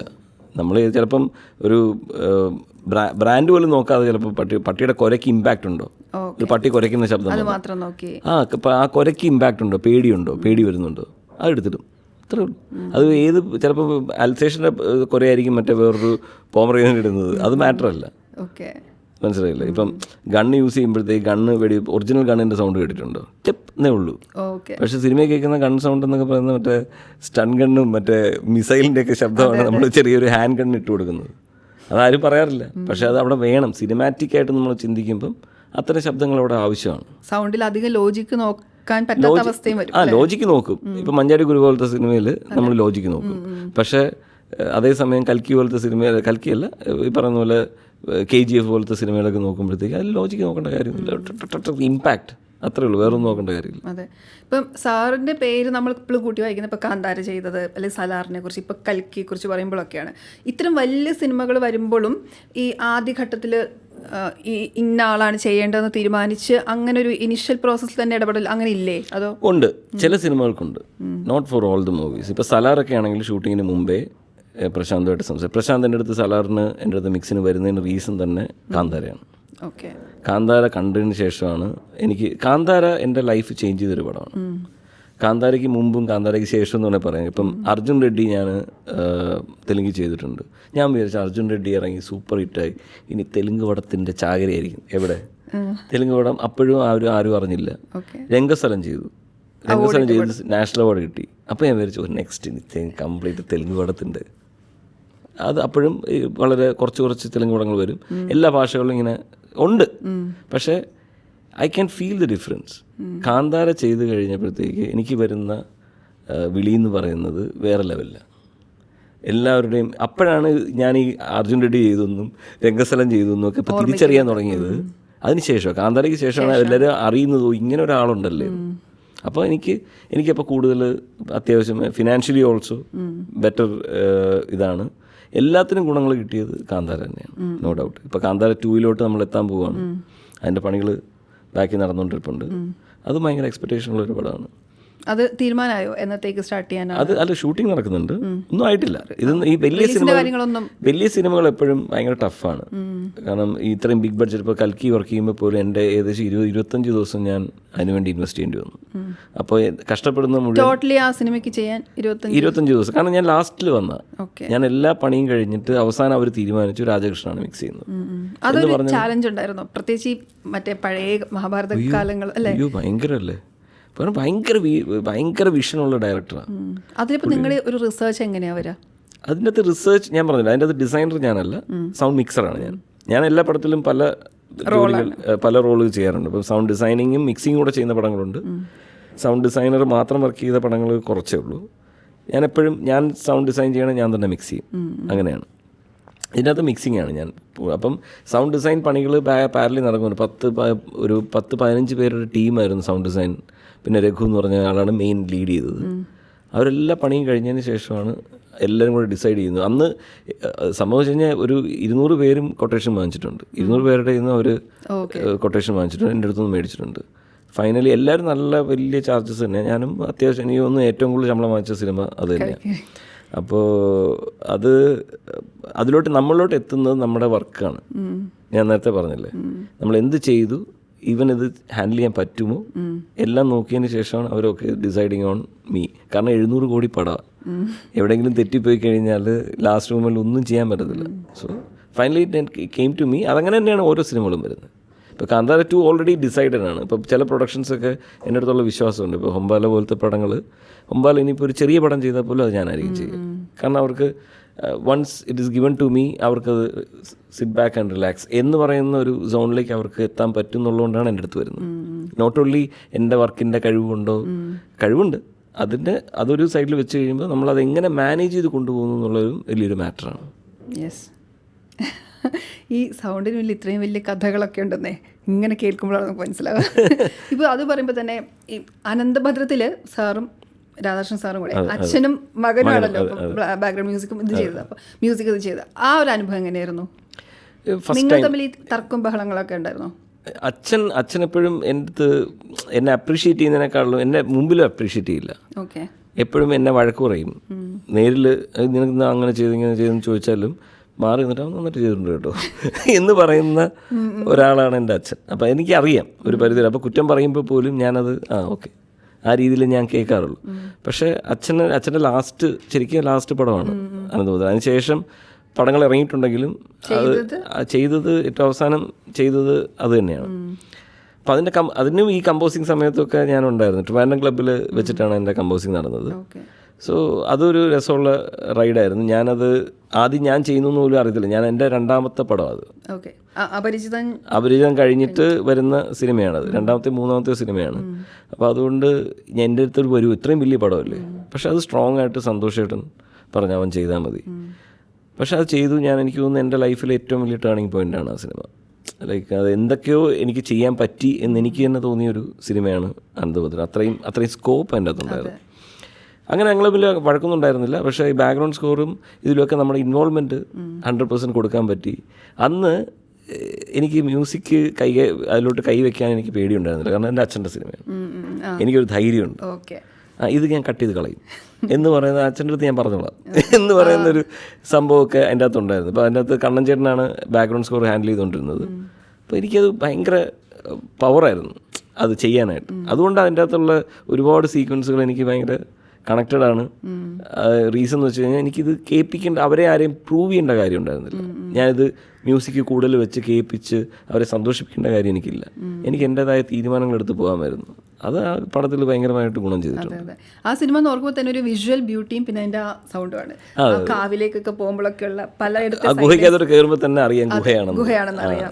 അതാണ് ഈ ഇത് പൊട്ട ചോദ്യം. എന്നാലും സാർ ചെയ്ത് ഇത്രയും സിനിമകളിലെ ഒരൊറ്റ സിനിമ പറഞ്ഞാൽ ഏതായിരിക്കും? ഒരൊറ്റ സിനിമ പറയണം, ഭയങ്കര സ്പെഷ്യലായൊരു സിനിമ, അല്ലെങ്കിൽ കണ്ടിട്ട് ഞാൻ തന്നെ ചെയ്തു എന്ന് അത്ഭുതപ്പെട്ട സിനിമ, അല്ലെങ്കിൽ അങ്ങനെ ഒരു മൊമെന്റ്. അങ്ങനെയല്ല, മറക്കാൻ പറ്റാത്ത സിനിമ എന്ന് പറയുന്നത് എൻ്റെ ആദ്യത്തെ സിനിമ തന്നെയാണ്, നോ ഡൗട്ട്. അതില്ലെങ്കിൽ ഇന്ന് ഞാനില്ല അല്ലേ. അപ്പോൾ ആ സിനിമ ഞാൻ 3 മാസം എടുത്ത് ഞാൻ ജോലി ചെയ്തു. എൻ്റെ ഹാർട്ട് ആൻഡ് സോൾ അതിൽ കൊടുത്തിട്ട് വർക്ക് ചെയ്തു. ഞാൻ അന്ന് വരെ പഠിച്ച എല്ലാ കാര്യങ്ങളും ഞാൻ എൻ്റെ അകത്ത് ഇംപ്ലിമെൻറ്റ് ചെയ്യാൻ നോക്കി. ഒരുപാട് കാര്യങ്ങൾ ചെയ്തു. അത് കഴിഞ്ഞിട്ട് ഞാൻ എല്ലാ ടീമിനെയും വിളിച്ചിരുത്തി അവർ പടം കണ്ട് എന്നെ ഭയങ്കരമായിട്ട് അപ്രീഷിയേറ്റ് ചെയ്തു. എല്ലാം കഴിഞ്ഞ് അവർ പോയി. അടുത്ത ദിവസം നമുക്ക് വീണ്ടും വന്ന് കുറച്ച് കറക്ഷൻസ് കൂടെ ചെയ്തിട്ട് നമുക്ക് ഔട്ട് എടുക്കാം എന്ന് പറഞ്ഞിട്ടിരുന്നു. അടുത്ത ദിവസം ഇവരൊക്കെ വന്നിരുന്ന് ഹാർഡ് ഡിസ്ക് കണക്ട് ചെയ്ത് ഹാർഡ് ഡിസ്ക് അടിച്ചു പോയി. ഹാർഡ് ഡിസ്ക് പോയി. ഞാൻ ബാക്കപ്പ് ഇല്ല, ഒന്നുമില്ല. ഞാൻ 3 മാസം എടുത്ത ജോലി വീണ്ടും ചെയ്യേണ്ടി. അതായത് കംപ്ലീറ്റ് ആയിട്ട് ഹാർഡ് ഡിസ്ക് അടിച്ചു പോയി. അപ്പോൾ അന്നത്തെ ദിവസം ഇരുന്ന് ഞാൻ ഫുൾ ഡേ ഇരുന്ന് കരഞ്ഞു. ഹാർഡ് ഡിസ്ക് കണക്ട് ചെയ്ത് വെച്ചിട്ട് ഞാൻ കരയുക. ഞാൻ വിചാരിച്ചു എൻ്റെ ലൈഫ് തീർന്നു, ഇതോടുകൂടി എനിക്ക് മുന്നോട്ട് പോകാൻ പറ്റത്തില്ല. കാരണം ഇവരെല്ലാവരും അറിയും ഞാൻ ചെയ്തതൊക്കെ. ഇനി രണ്ടാമത് ഞാൻ എങ്ങനെ ചെയ്യും? 3 മാസം എടുത്ത് ചെയ്ത സിനിമ ഞാൻ എങ്ങനെ രണ്ടാമത് ചെയ്യും? എല്ലാം CD-ക്കകത്ത് വന്ന കണ്ടൻറ്റൊക്കെ CD-ക്കകത്ത് FX റെക്കോർഡ് ചെയ്തതൊക്കെ ഉണ്ട്. പക്ഷേ ഞാൻ ചെയ്തത് 3 മാസം എടുത്തിട്ടാണ് മിക്സ് ചെയ്യുന്നത്. ഇത് ഉണ്ടാക്കിയെടുത്ത മുഴുവൻ മിക്സിങ് ടേബിളിലാണ്. അപ്പോൾ ഇനി ഞാൻ അങ്ങനെ ചെയ്യുമെന്ന് പറഞ്ഞാൽ ഞാൻ ഒരു ദിവസം ഫുള്ളിരുന്ന് കരഞ്ഞു. ഹാർഡ് ഡിസ്ക് റിക്കവർ ചെയ്യാനുള്ള ഫെസിലിറ്റി ഒന്നും അന്നില്ല. ഇന്നൊക്കെ ഭയങ്കര സോഫ്റ്റ്വെയറും കാര്യങ്ങളൊക്കെ ഉണ്ട്. അന്ന് അത് അടിച്ചു പോയി, തീർന്നു. ബാക്കപ്പും ഇല്ല, ബാക്കപ്പ് എടുക്കാനുള്ള ബുദ്ധി പോലും അന്ന് പോയില്ല. അതെല്ലാം കഴിഞ്ഞിട്ട് ഞാൻ പെട്ടെന്ന് ഒരു ദിവസം ഞാനങ്ങ് തീരുമാനിച്ചു. നെക്സ്റ്റ് ഡേ ഞാൻ ഇവരുടെ അടുത്ത് പറഞ്ഞു, എനിക്ക് ചെറിയ ടെക്നിക്കൽ ഇഷ്യൂ ഉണ്ട്. ഞാൻ പറഞ്ഞില്ല ആർട്ടിസ്റ്റ് അടിച്ചു പോയെന്ന്. ടെക്നിക്കൽ ഇഷ്യൂ ഉണ്ട്, എനിക്കൊരു 3 ദിവസം അല്ല 2 ദിവസം സമയം തരണം. ഐ ടോൾഡ് ദം 2 days സമയം തരണം. നിങ്ങൾ അതിൻ്റെ അടുത്ത ദിവസം വന്നിട്ട് നമുക്ക് ഫൈനൽ ഔട്ട് എടുക്കാമെന്ന് പറഞ്ഞു. ഞാൻ പിന്നെ ഒന്നും നോക്കിയില്ല. അന്നത്തെ ദിവസം രാവിലെ ഇരുന്നിട്ട് ഈ 2 ദിവസം 48 hours എൻ്റെ ലൈഫിൽ മറക്കാൻ പറ്റാത്ത സമയമാണ്. ഒറ്റയടിയിരുന്ന് ഈ 3 മാസം ചെയ്ത ജോലി ഞാൻ വീണ്ടും ചെയ്തു. അതിൻ്റെ അടുത്ത ദിവസം അവർ വന്നപ്പോൾ സാധനം റെഡി. ഞാൻ ഉറങ്ങിയിട്ടില്ല. ഞാൻ ഇപ്പം എന്നെ തൊട്ടാപ്പം ഞാൻ തറയിൽ വീഴും എന്നുള്ള അവസ്ഥ. ഞാൻ ഇവരെ ഇത് പ്ലേ ചെയ്ത് കൊടുത്തതും എനിക്ക് ഉറക്കം വന്നു. അതുവരെ എനിക്ക് ഉറക്കവും വന്നിട്ടില്ല, ആഹാരം കഴിച്ചിട്ടില്ല. മറക്കാൻ പറ്റുമോ? ഒരിക്കലും പറ്റില്ല. അതന്ന് ആരോട് ഷെയർ ചെയ്തില്ല? അന്ന് ഞാൻ ആരുടെ ഷെയർ ചെയ്യും? നമ്മളാര് ഷെയർ ചെയ്യാനായിട്ട്? ഞാനിപ്പോൾ ഈ ഷെയർ ചെയ്യുന്ന പോലും ഇപ്പോഴാണ് ഷെയർ ചെയ്യുന്നത്. അങ്ങനെ ഒരു ചോദ്യം വന്നുകൊണ്ട് ഞാൻ ഷെയർ ചെയ്തത്. എൻ്റെ കൂടെ പ്രിയമാവൻ അറിയാം, പ്രിയമാവൻ എന്ന് പറഞ്ഞാൽ പ്രിയദർശൻ ഈ നടന്ന കാര്യങ്ങളൊക്കെ അറിയാം. പക്ഷേ അവരൊക്കെ സപ്പോർട്ട് ചെയ്തു. ലൈക്ക് സ്റ്റുഡിയോയ്ക്കകത്ത് നടക്കുന്ന കാര്യമില്ലേ, അത് നമുക്ക് അവരെ അറിയിച്ചിട്ടില്ല. പിന്നെ അതൊക്കെ പടം ചെയ്ത് കഴിഞ്ഞതിന് ശേഷം ഞാൻ അവരുടെ അടുത്ത് പറഞ്ഞു. പക്ഷെ അവരാരും കണ്ടുപിടിച്ചില്ല. ശ്രീപ്രസാദും മറ്റേ സുരേഷ് പീറ്റേഴ്സും ഒക്കെ വന്നിരുന്ന് പടം കണ്ടതാണ്.